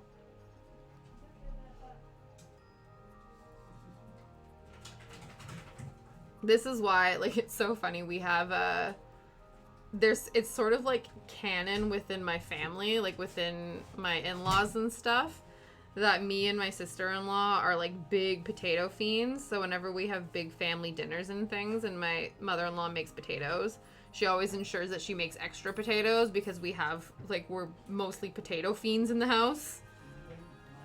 And then for, we had our big, like, family Christmas dinner, and Liam's cousin's also really into potatoes.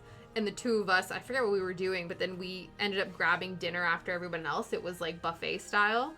And there was so few roast potatoes left. We were like, excuse me, who the hell has all the potatoes? And I was convinced it was my sister-in-law, because I was like, well, she obviously is also another potato fiend, so she probably took all the potatoes. And so Liam's cousin went in and was like, excuse me, what do you think you did? Turns out it wasn't my sister-in-law. It was one of my brothers-in-law who had a bunch of potatoes, and he was later being like, I don't even know why I took this much. Like, you know, my eyes were bigger than my stomach, and we were like, so you let us throw our sister-in-law under the bus and claim that she was stealing all the potatoes when it was you, good sir, who had taken the potatoes. That is true. You are literally getting that on your body tomorrow. Potato gang. It's very true. Do you have any other, like, pop culture tattoos? Because this is obviously going to be a Lord of the Rings one. Do you have any other ones? I'm like, I don't have any pop culture tattoos per se. Like, I had to count. 1, 2, 3. I have 4 tattoos. None of them are, like, yeah, pop culture references. But I know people that have some, like my brother-in-law, one of my brother-in-laws. I know when I say brother-in-law, maybe it's confusing because I have 3 brothers-in-law.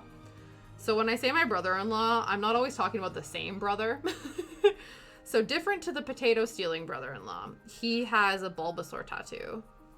He also has, actually, him and his friend got, they're like, they got like best friend tattoos. They're not necessarily matching, but they're the crows or the vultures from, are they from, you know, it's a Disney one.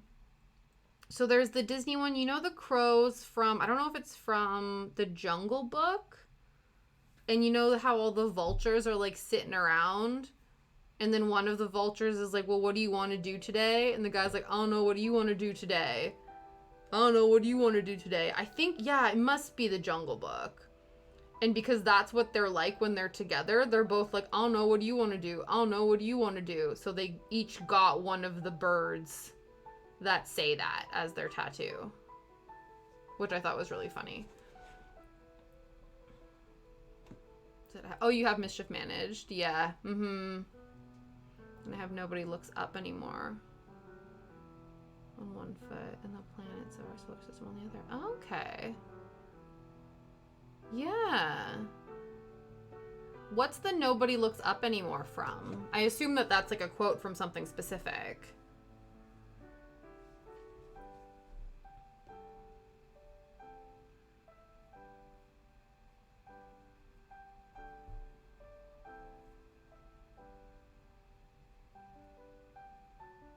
Oh, okay.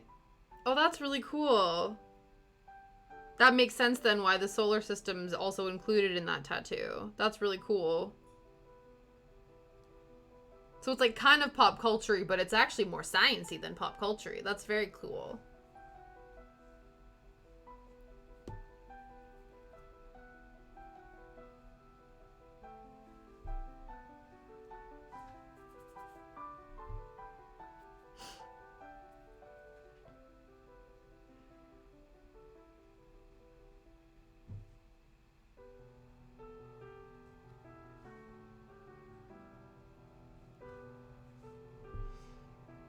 Most people look at the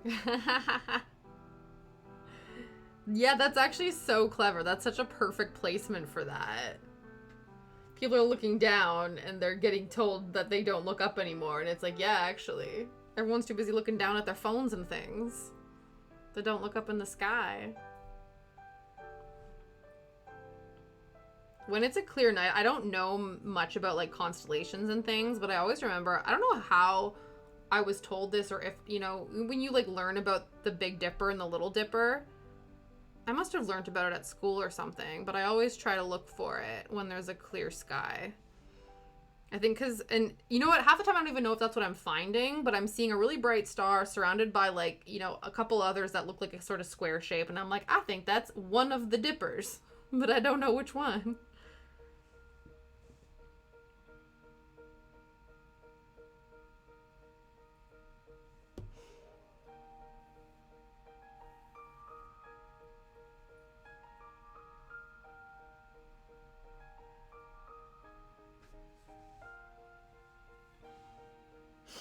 Cool. I feel like I'm impressed with the progress that I'm making on this. I think it's going a-okay.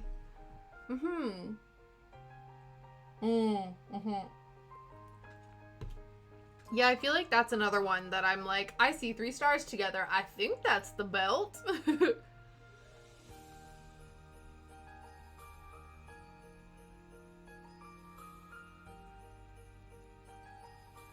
There was a moment when my nephew was really into space. And he was like super into the moon. When he was a little kid, he used to get he's still little, he's like 5. But when he was even tinier, he used to get really, really excited about the moon. So when he could see the moon, he'd be like, it's the moon! And would just get really, really stoked about it. But I don't know, he's not into the moon as much anymore in like the solar system, but he is like super into science. So with that sort of comes the astronomy and stuff, but he's like really into the human body. And so like he has posters in his room, like, you know, the kids sort of anatomy posters. And so he'll tell you like what all the different parts of the body are and what they all do and things like that. But yeah, he used to be super into the moon. I'll have to ask him. I'll be like, do you still like the moon? He'll be like, what? He'll be like, I like Minecraft. That's the other thing too. He loves Minecraft, but he specifically loves creator mode where he can build things and then use all of the different TNTs to blow it up again. And I'm like, yeah, that sounds like every, 5-year-old child ever. Kids that are into like fart jokes and explosions. You know what I mean? Like that just seems to be a universal thing for kids of a certain age range. Fart jokes and explosions.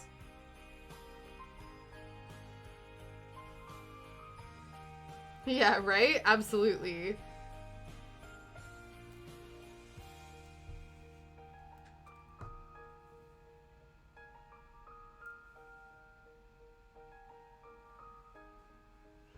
He loved Goat Simulator. Just summon goats. That's so funny.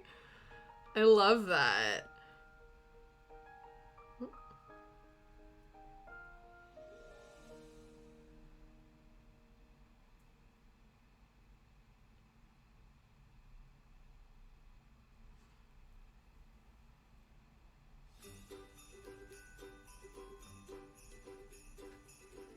What is happening here?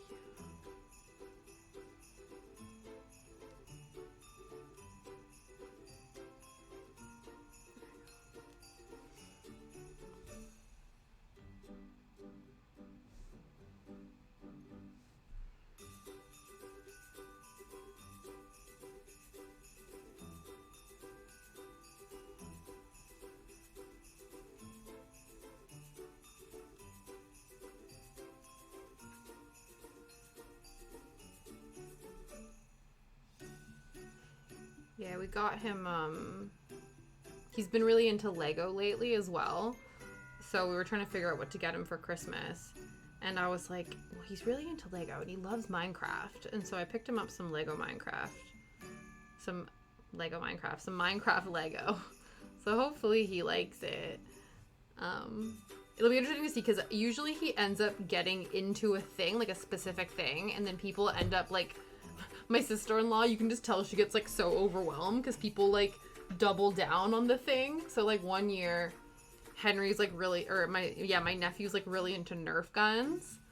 And so everybody bought him Nerf guns to the point where they have like a whole basket just of Nerf guns.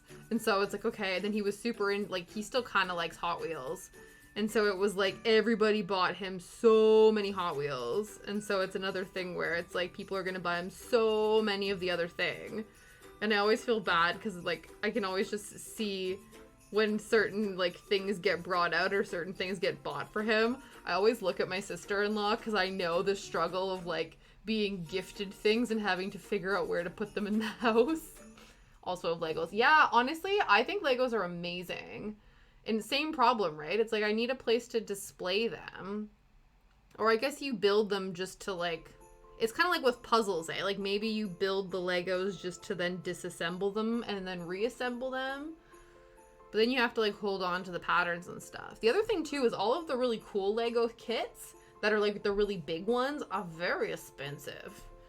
Like there's a lot of it. Like Legos are very expensive. So yeah, that'll be really cool. It's like the decor in your house will just be Lego kit models, which I think is excellent. We have one. We did like a double date with our friends, and we did like a thing where we went over to their place and had dinner, and then we brought a like a porg, so the Star Wars porg. We bought a Lego kit and we just like built the porg together, and so that's still sitting, like that's on display in our house. And then I think it was for his birthday. I think for Christmas, Liam got the Batmobile, so that's on our mantle as well. So yeah, we have not like massive ones, but we definitely have a few little Lego things dotted around the house. So I 100% think that that's an excellent idea to have Lego as art displayed around your house.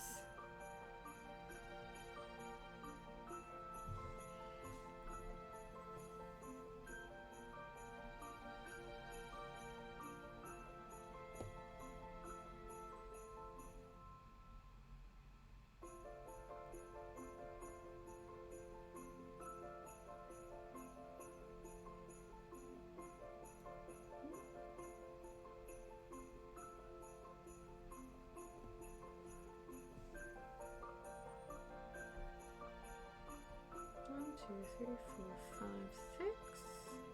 And you gotta do the 7th. Miss having my own space. Yeah.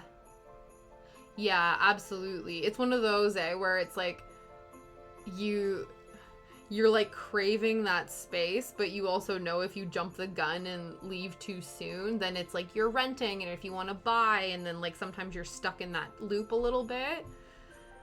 But yeah, definitely. I know that that's happening with my partners, like with Liam's cousin, where they had this place, and just like that process of being like, okay, I'm ready for my own space, but it's just like timing and money and all the things that just make it so that it's just not feasible at that moment in time.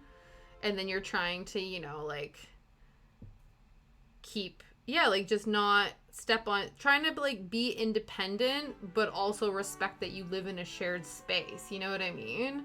But that can be difficult.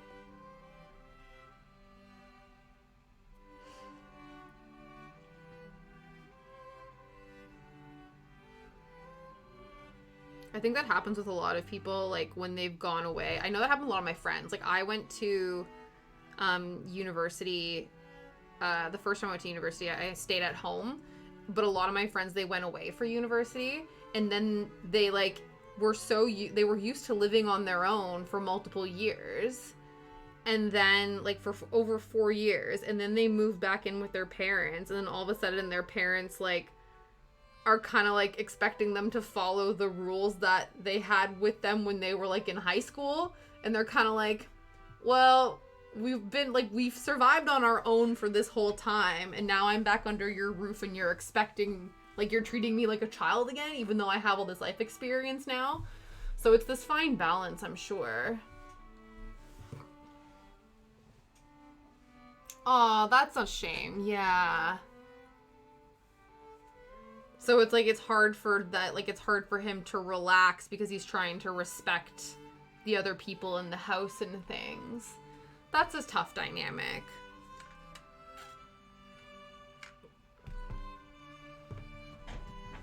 Yeah. Do you find that you guys go out a lot?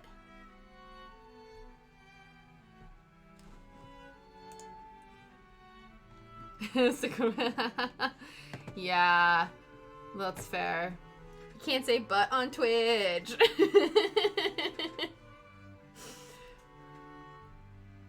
Yeah, that's fair.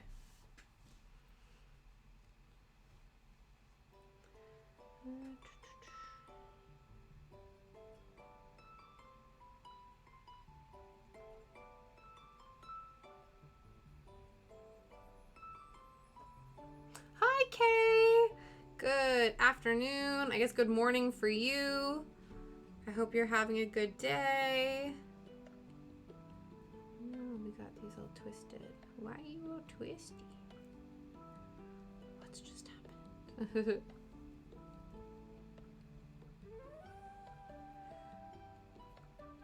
But yeah, that's interesting that I guess, like, you're technically, like, living with your mom, but it's the other people that are also living with your mom that are sort of making things a bit more difficult.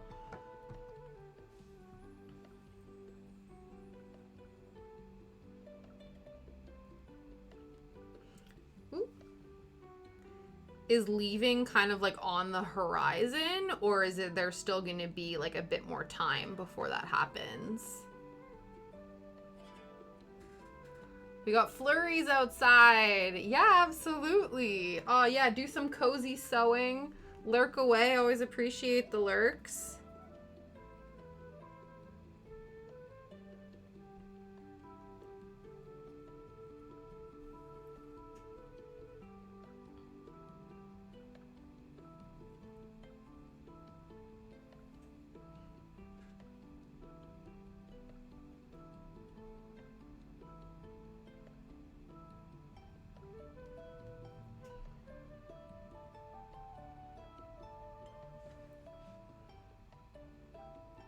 Probably best if we wait until... Yeah. Aww. Yeah, I was thinking about, because I know, once he finishes school, I think a lot of stuff is going to start falling into place for you guys, eh? But it's just, yeah, like you said, a matter of if you can kind of, like, hold out that long.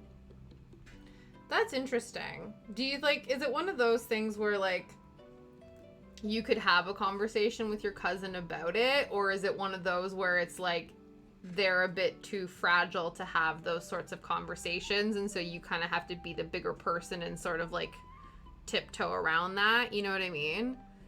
Because there are some people that you can have those conversations, and other people it's like it causes more problems to have them, so you sort of have to just like walk on eggshells until you can sort of get out of there.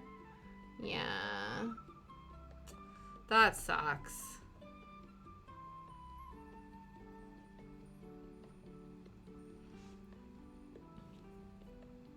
I guess maybe too, though, like, yeah, it's that fine line of, like, maybe she needs to have a good cry and then maybe have a think about it, but it's like, if they're not gonna have the think, because I know people like that as well, where it's like, they won't ever, like, they don't think about how they're potentially impacting somebody. They always are like playing the victim in those situations.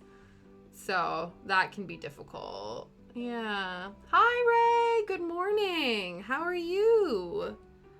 How are things?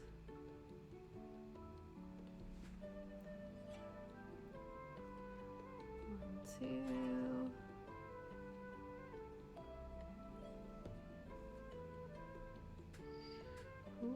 Got another knot. You've been restarting Charizard. Oh, how come you've restarted? Or is it just you mean like you're picking it back up again? Not like, are you completely restarting it? Or is it like you're picking it back up from after putting it down for like many months? You know what I mean? No! Aw, that's so frustrating. Yeah. So the colors are off, so you need to... Ooh. Oh no, Ray! I feel like, you know, I was like, sometimes you can salvage situations like that, but then other times it's like so obvious that you're like, no, we can't.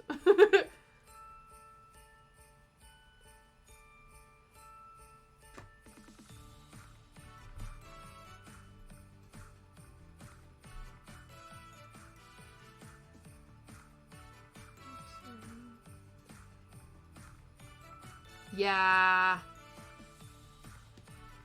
Yeah, no, definitely. Because I remember you talking about when you had that was it the unicorn diamond art that was kind of wonky, and it was just like really not, like your brain could not handle it.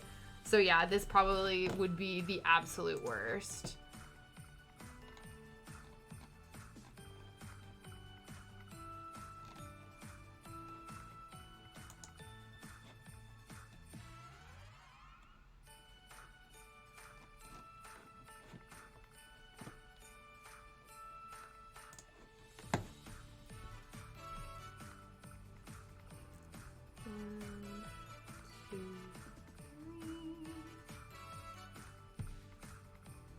How many, like, how far along were you on the project? Obviously, like, yeah, you'll show me.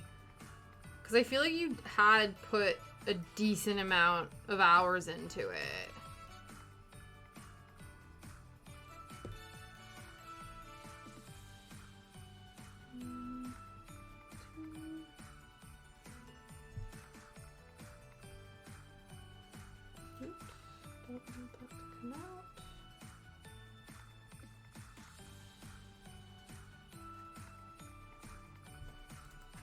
Yeah.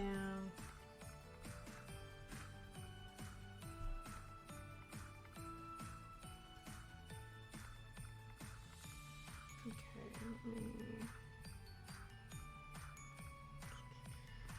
think. Reattach you here.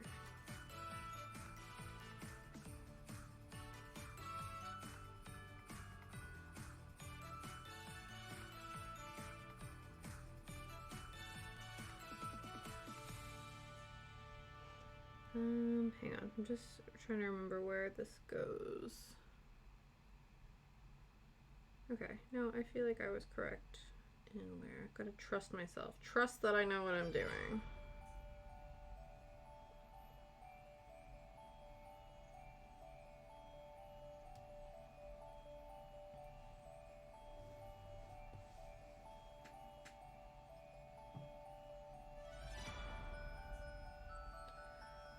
Perfect. Yeah, I'll take a look at that. There we go. We got 3 fans down. See, now you can sort of see what's happening. You can sort of kind of see it. Sort of kind of. There we go. Oh, there we go. See, it would also help if I had better lighting. Sorry, guys. The lighting is only so good. That's one of my goals, is to get a spotlight that lasts more than an hour. Because I had that other one that I was testing out, and it was just not. It was like dying after an hour, and I'm like, we need to survive a 3-hour stream light. So if I can get a better light on the projects, I think that would be ideal.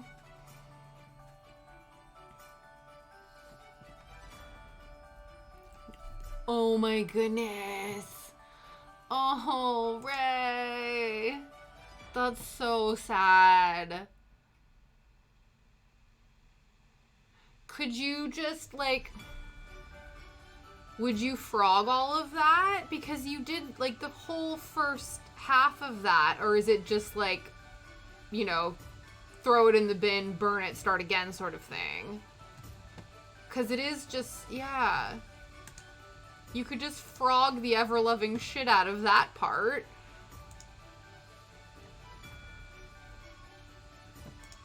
But also, if you just, you know, rage quit and yeeted it into the bin, I also would understand. Oh, that's so frustrating.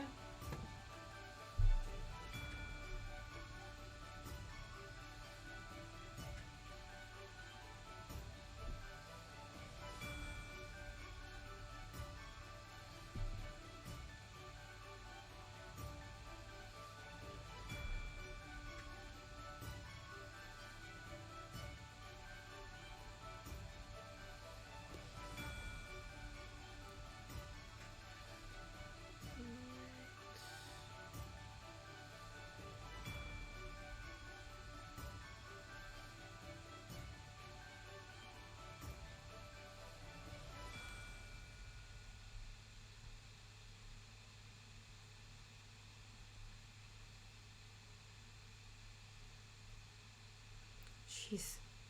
Why is my fan acting a fool right now? There we go. So now we do 1, 2, 3.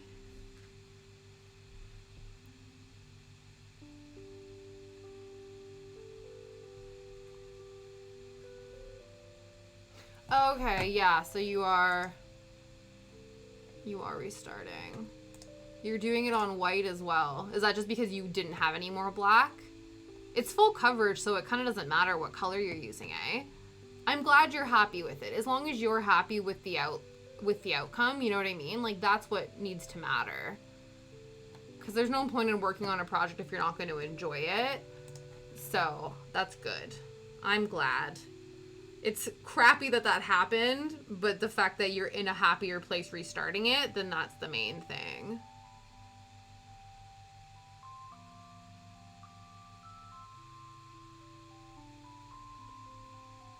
Yeah.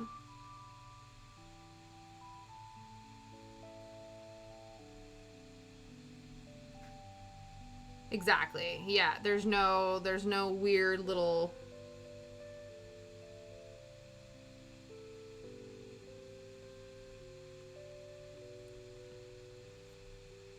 of the because I know you also have a Squirtle one. Have you finished any of the starter Pokemon ones, or are you still working through all of them? Or no, it wasn't even, because this is a Charizard one. So it's not like they're the starter Pokemon. Oh, did I pop out at the exact place I was supposed to? Because that would be super convenient of me. Wow, check me out. It's almost like I planned that. We're just going to pretend I did. Or is it? Yeah, 100%. Oh, check me out. Excellent. Excellent, excellent. Blastoise, yes. Okay, yeah, so they are almost like the 3 starter Pokemon, but the last evolutionary ones. Yeah. Oh, they haven't made a Venusaur one yet? That's frustrating. You're like, I need to complete the the collection. This is like a tripod. The Triforce. There's the 3. Yeah, they need to complete the trifecta. I'm like, that just seems negligent that they've not. Hopefully they make one. Yeah, definitely. Yes, please. Please drop the link. 1, 2, 3, 4, 5, 6.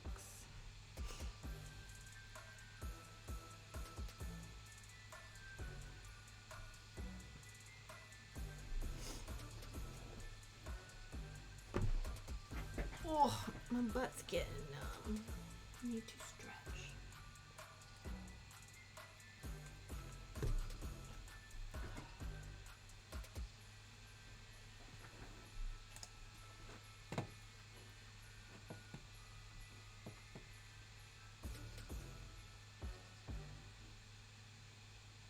Yeah, so they do the Blastoise and the Charizard, but they don't do...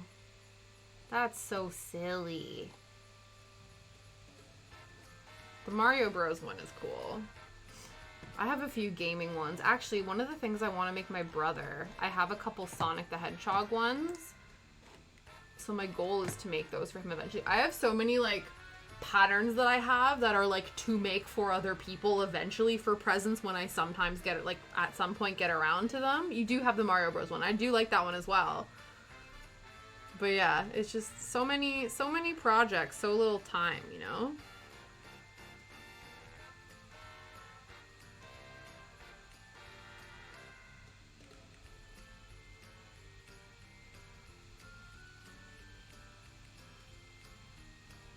I know one of the things that my mom was doing, because she also, I think, had major, like, whip piles, because she had a lot of her craft of choice is quilting. And so she's had tons of, like, different patterns and little quilting projects and things that she's been trying to finish. So she kept on calling it, like, finish the stash or complete the stash. And so I'm sure mine will be the same. That one has so many colors. Yeah. Oh, okay. Yeah, definitely. So there's a lot more to it, but because it's smaller sections, it's like more manageable. It doesn't seem as daunting. That makes sense. Definitely.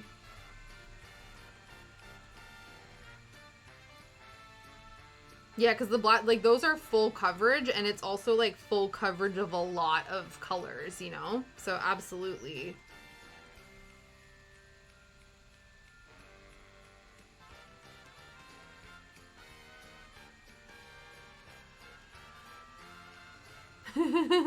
Yeah, absolutely. You're like, and how much? Do you do one color at a time when you, like, when you cross stitch, or do you go by, like, section? Oops, I just smacked the camera.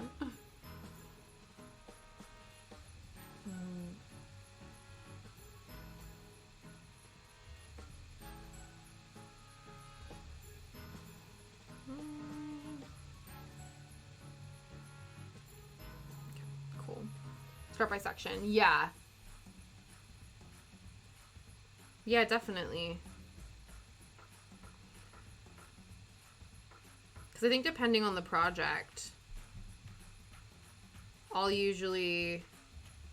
A few projects I've decided to go... I start from the middle still, because my projects are small enough that I feel like it's okay, and I don't have any gridding, like gridded Ada. So I usually start from the center and work my way out. But I'm trying to stay more in like a grid with some of them, just because, or else it would just get too confusing to me. As opposed to like just doing one color. I'll do like all of the different things. The only thing that's annoying is sometimes in the grid or like on a page, there will be a single stitch of a color, and then you'll flip the page and it's because all of the other stitches are that color. Perfect. I'll go check that out. Oh no, this slipped out.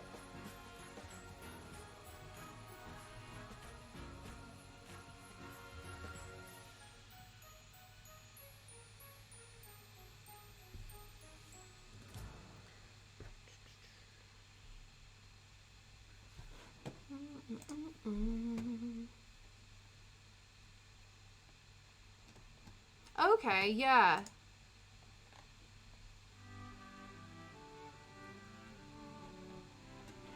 Oh, you started from the bottom as well.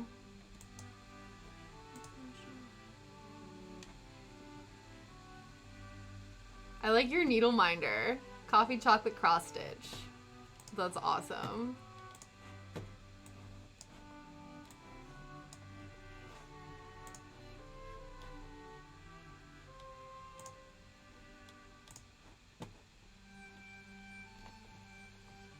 Mm-hmm. That's really cool.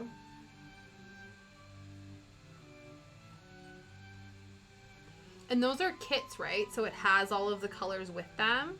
Or did you have to buy all the colors separately? Because I'm sure then if it's a kit, it probably tells you like where to start on the Ada cloth. Because I would feel really like scared starting a project like at the edge if I didn't know where the edge begins, you know what I mean? That's why I usually end up starting things from the middle, unless I have like explicit instructions like multiple centimeters from this point, this is then where I do it. It's all blank. Uh-oh.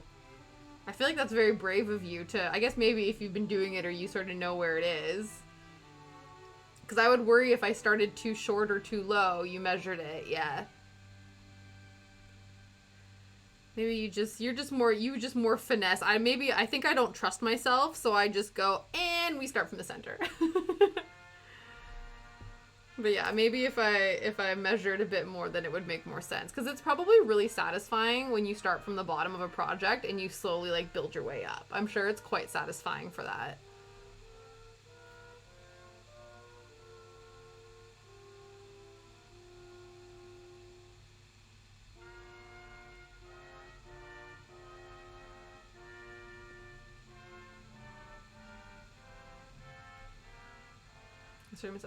Oh.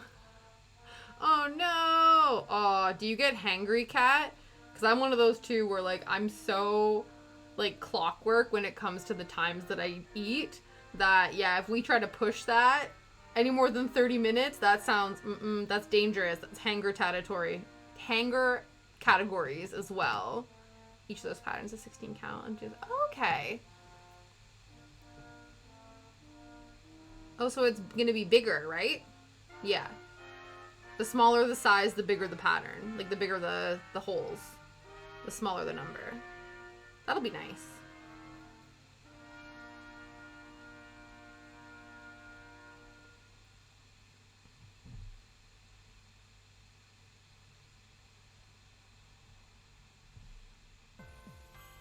Give them for, like, piercings. Okay, is it the same? Like, with probably, like, with gauges?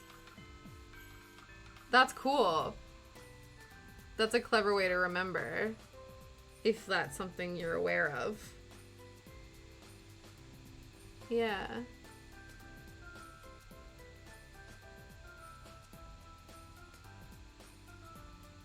22 is the smallest. Interesting.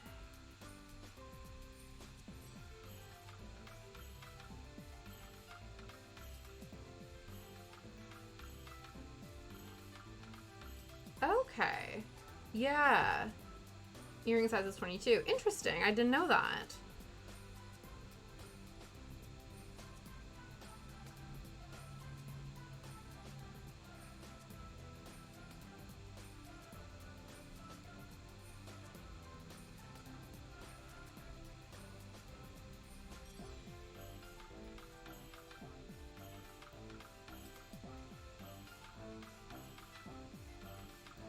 Yeah, that's really cool. Do you have gauged ears? Like, are yours a different size than 22?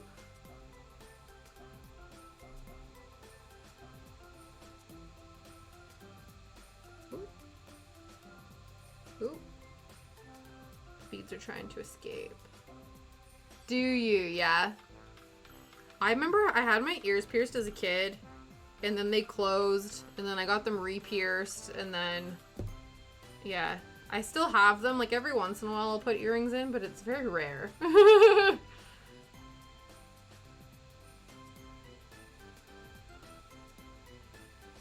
At a 0. Yeah. That's fair, yeah. You're like, this is too much effort. That's, yeah.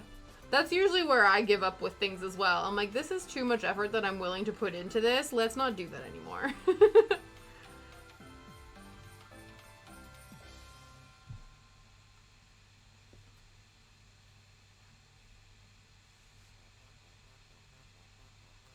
No, I would think not. I'm sure once you've had them for so long, like, it doesn't require a lot.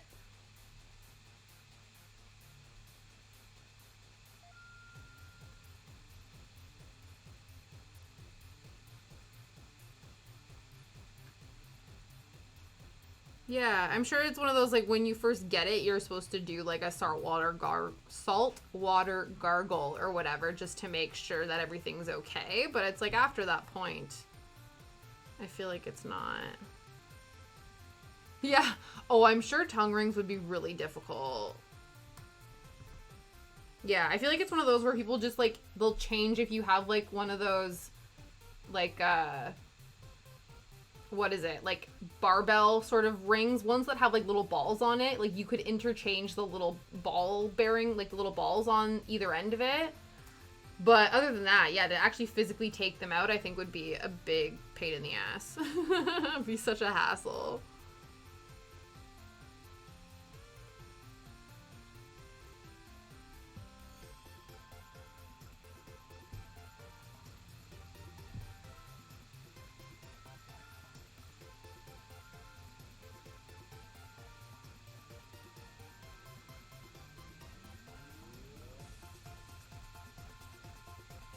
Oh, really?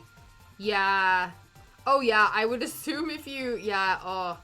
Because sometimes, too, like, especially anytime you have to deal with something fiddly, it's like if you drop something and then you're having to make sure you don't drop those things in and around your mouth. Yeah, I could definitely see that being a thing, for sure.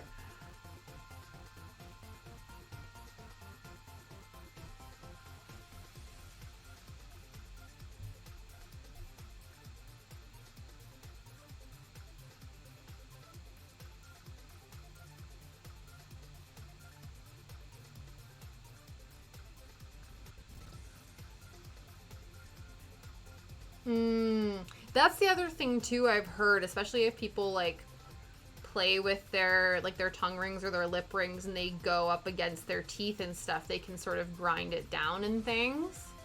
Yeah. Yeah, I could see that being a problem for sure.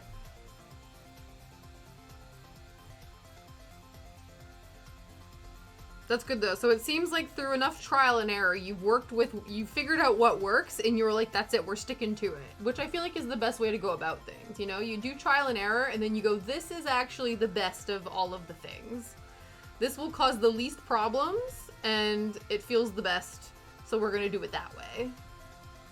Yeah, I know. I had a friend who I see would like use his tongue to twist his lip ring around. So I could definitely see that.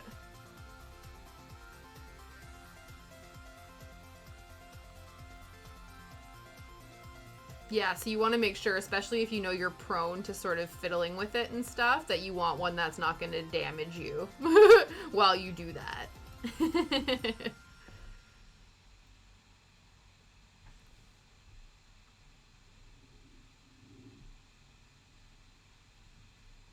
Oh, yeah. Yeah, my brother-in-law has his septum. We hardly ever see it. I don't know if he's taking it out. I think he just, so often, he just, like, flips it up into his nose. So we, like, forget half the time that he has it.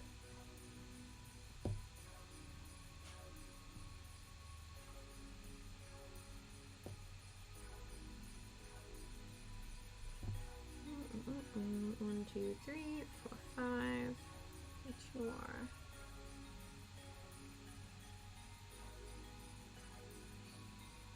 One, two, three. Oh, that's good. Yeah. It sounds like, well, I would assume if you have like a lip ring that your work wouldn't be weird about other piercings, you know what I mean? Yeah, because some places of employment, I know like when I worked at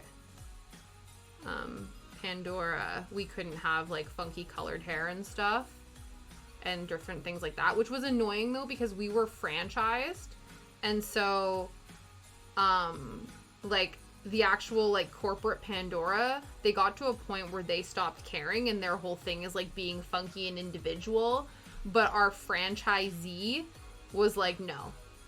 So we had stricter policies than the actual like corporate Pandora, which was frustrating. Because I was super into, I think I might want to revisit it again in the new year. I don't know what I want to do, but I've done, like I usually end up doing like a colored ombre of some kind. So I've done like blue and purple, or red. I've done a really bright red. I'm really, like, red's usually my go-to, but I'm really worried that if I do the red, it'll take so much effort to then, if I decide I want to go and do purple again, because I really enjoyed like cool toned purple hair, but that obviously is completely counterintuitive to red, so I'd have to really commit to a specific color. But you have 3. That's awesome. You have 3 lip rings. That's amazing.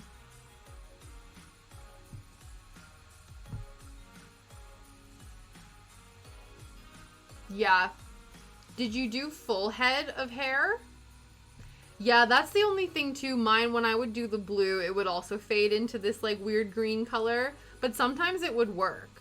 Like that was the other thing too, is that it really was awesome because especially like, I guess quote unquote not natural hair colors, they are very difficult to upkeep. So you either have to be constantly touching them up, or you just have to hope that they fade into something nice. And I was always the kind of person where I was like, we do the thing and then it fades, and if it fades weird, like let's just hope it fades not weird.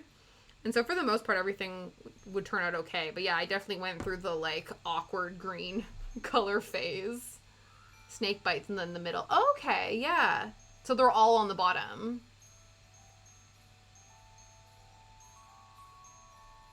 Oh yeah, full. That's awesome. Did you have to bleach your hair before you did that? Or do you have... Because I thought you naturally have brown hair.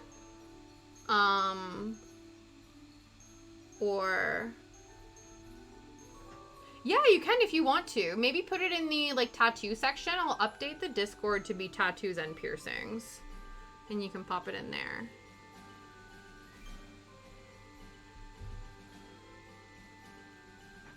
if you would like.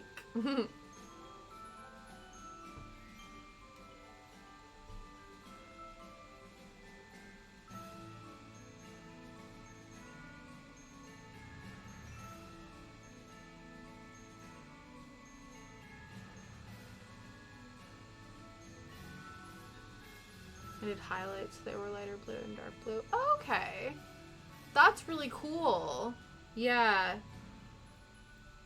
Yeah, because that's always the thing that, like, because my hair is naturally so dark, if I want any sort of vibrant color to show up, we gotta go through the whole, like, bleaching process, which then also takes time.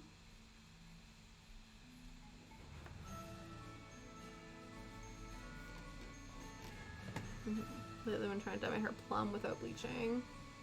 Oh, that's, yeah.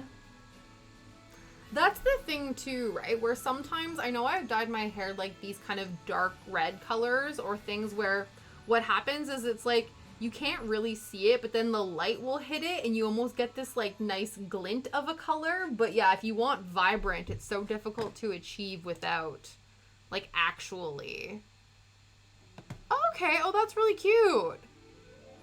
I like that. That's really cute, right? I like that they all match.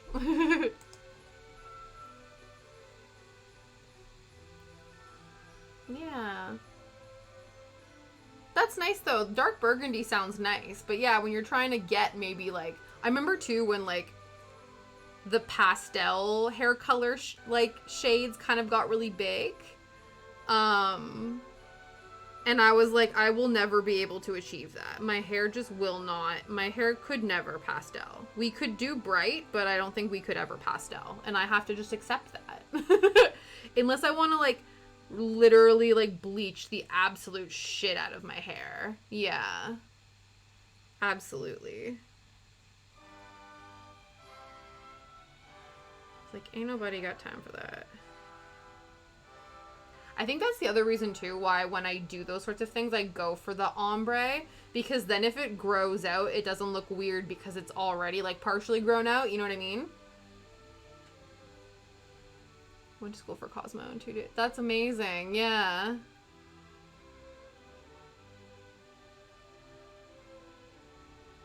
But yeah, so that's why I think I would usually do like the ombre or the highlights thing, because then if it grows out it just like already was sort of that ombre style, so it grows out a bit more naturally. Whereas if I think I did the all over color, I would then need to touch it up or else it would look really janky. And again, ain't nobody got time for that.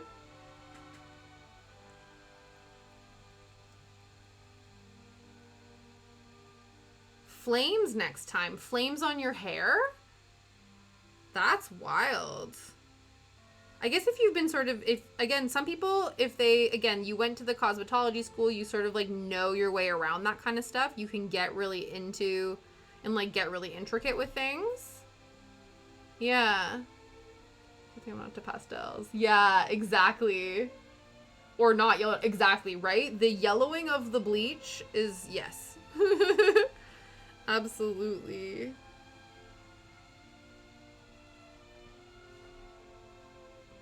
But yeah, it's like, unless you want to pay top dollar for that, or you have the skill set to do it yourself, if you lack the skill set, ooh, hair. Where should we post that?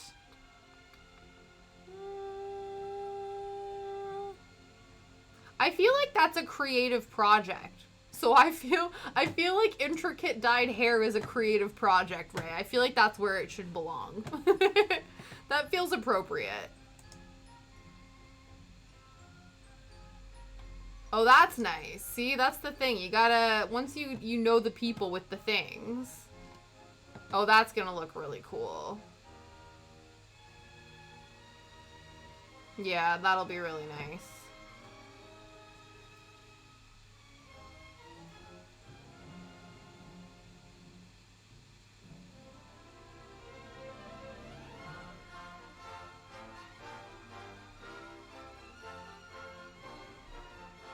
Yeah, that's really cool. See, I love, oh, see, bright red hair I think is so cool.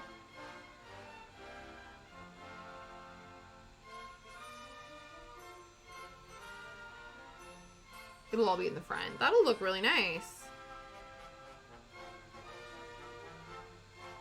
1, 2, 3. 1, 2, 3, right?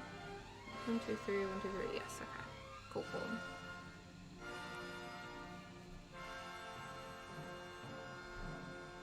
One, two.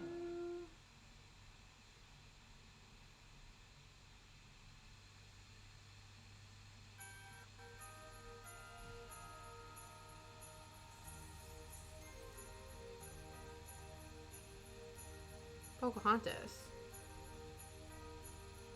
Where? Question mark?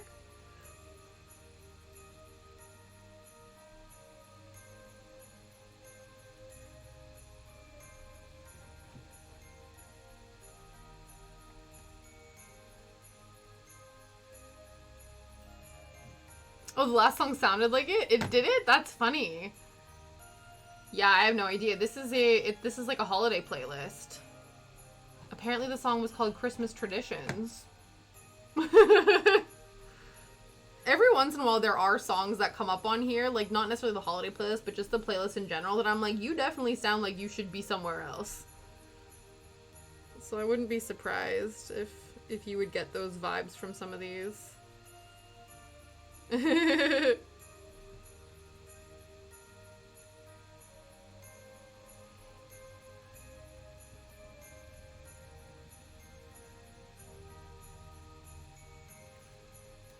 Oh, I just yeeted a bead across the table. It's all good.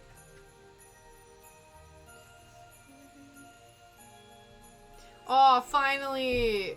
That's good. Hangry cat will be hangry no more.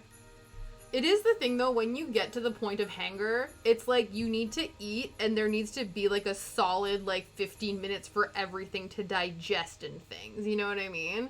So, you're not out of the woods yet, but soon. Yeah, no problem, Ray. Love a good lurky lurk. Oh, excellent. I hope your daughter jams out to her favorite tunes. 1, 2, 3.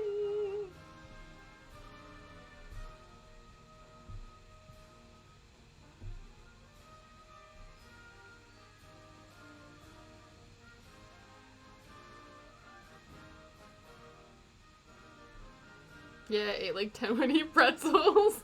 Oh, that's good. Or 10 pretzels. Yeah, definitely. Yeah, you gotta do something to you know, keep everything at bay. Is my book reading playlist? Oh, that's really nice.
It's so funny because you can see now like why we needed a meter of thread, and we're gonna need to do more because we've done so much weaving that we only have like, what is this? Like 30 centimeters. It's basically like a little bit shorter than the tail we left. Oh, the ginger side. Ooh, that sounds really nice. That's true. There's like all the sort of like sides and apps and accoutrements that come with things. I have no idea what my plans for dinner are tonight.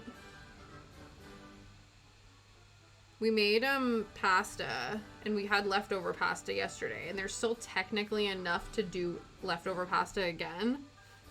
So I don't know if we'll just do that or if like maybe we should attempt to actually make something else. I don't know. We'll see. Okay.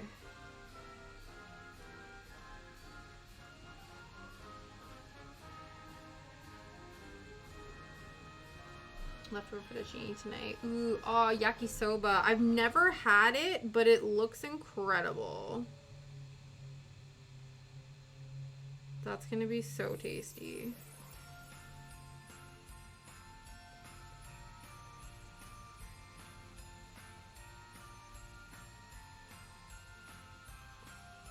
When you guys do like your Christmas dinners and stuff, are you like, is everyone doing the sort of traditional like turkey and stuffing and all those different things? Or do people do different stuff? I feel like my in-laws, like my Liam's family, like everything is very sort of traditional Christmas. Because with my like Canadian family, we used to just do like surf and turf, so we'd always have steaks and scallops with mushroom risotto, because those were our like fancy bougie things we would have. So we never actually did like the full, I think as well too, because it was only like mostly just the 4 of us. So there was no point in like getting a massive turkey for 4 people. We'd be eating turkey for like a month.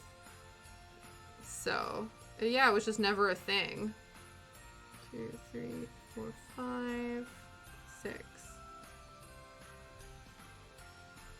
Yeah, you never done Christmas dinner. Mm-hmm. Like, I enjoy it because, like, I love food and I love eating, but it's a lot. Oh, that's fair. So, yeah, you guys, you go all out for Thanksgiving. That's fair. Yeah, I feel like everyone has sort of, like, there's always, in the family, like, there's usually, like, one holiday that usually is, like, the main one for people. I feel like, yeah, it's either would be like Thanksgiving or Christmas, and then unless we didn't do anything. But cinnamon rolls, that's an excellent Christmas dinner. Are you kidding me? I would love cinnamon rolls for Christmas dinner. That sounds excellent.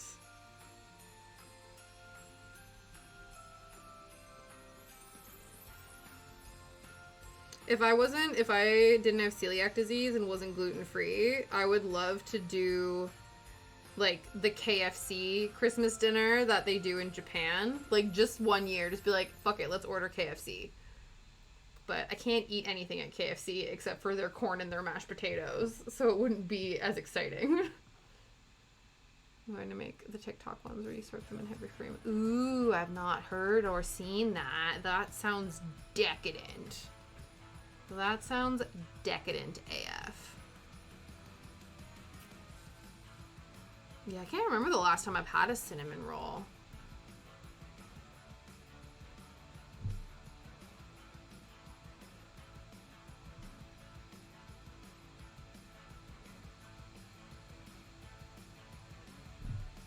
Yeah, I bet. It sounds incredible. It sounds very rich. It's one of those things that it would probably be really good with like a coffee or like a really bitter tea to balance out the sweetness from that. That'd be very tasty.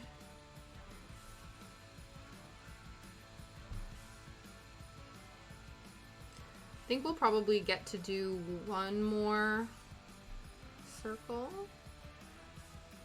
Actually, no. Damn. Is it almost 6 o'clock? Is it that time? Damn! Guys, it's that time already. I guess to be fair, I did start a little bit later. But I also do feel like time has flown by. You do a lot of protein on the side. Yeah, that's fair. Definitely. You're like, we will have emergency supplies to level out the sugar levels. Definitely.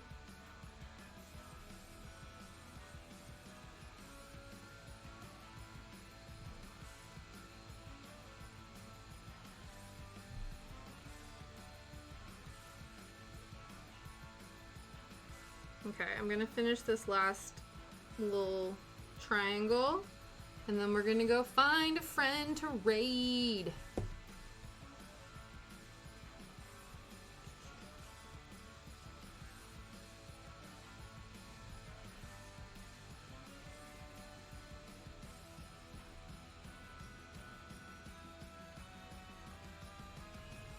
And then we will be back here tomorrow working on this some more, and then doing the final of our keychains, our 200 follower appreciation keychain giveaway. So that will be happening on Friday. So that would be fabulous if you guys would like to join us for that. You've sewn squares into stripes and will now iron the seams. Yay! Excellent, excellent. Progress. We're all making progress here today. Oops. He's a little twisty. I feel like... what has happened here? Something has occurred that wasn't supposed to.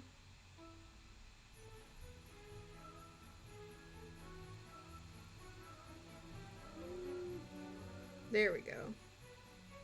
I feel like these got mixed up a little bit. There we go.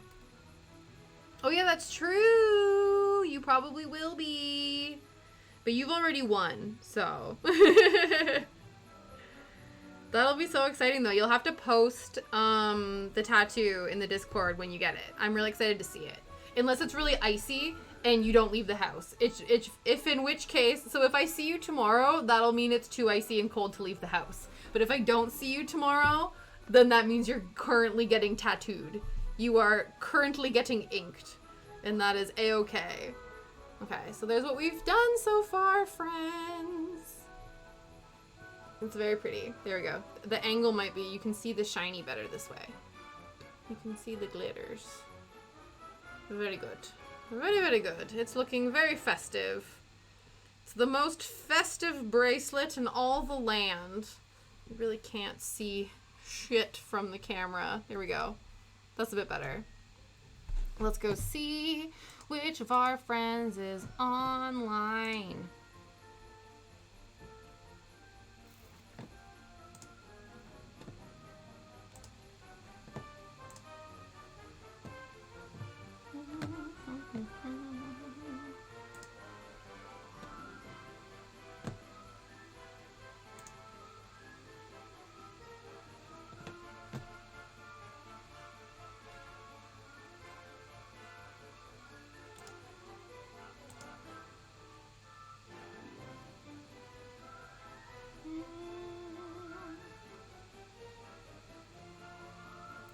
Artemis is having like a little log candy cabin building thing. Maybe we should go say hi to them. That sounds like fun.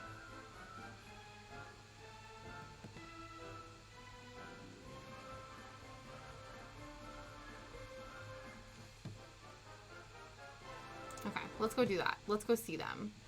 Let's go see their candy cane house. Oh, here, let me do the thing that I always forget. There we go. I've actually been really good at remembering to put the raid message in the chat. I was so bad at it before, and I'm getting better. I'm getting better, friends. Let's go and say hello to Artemis. And then, yeah, we'll see you back here on Friday, unless you're Cat and you're currently getting a tattoo. And again, we will be doing our last keychain giveaway. And then, like I said, all the keychains will be going out in January. And I will see you guys tomorrow. Bye!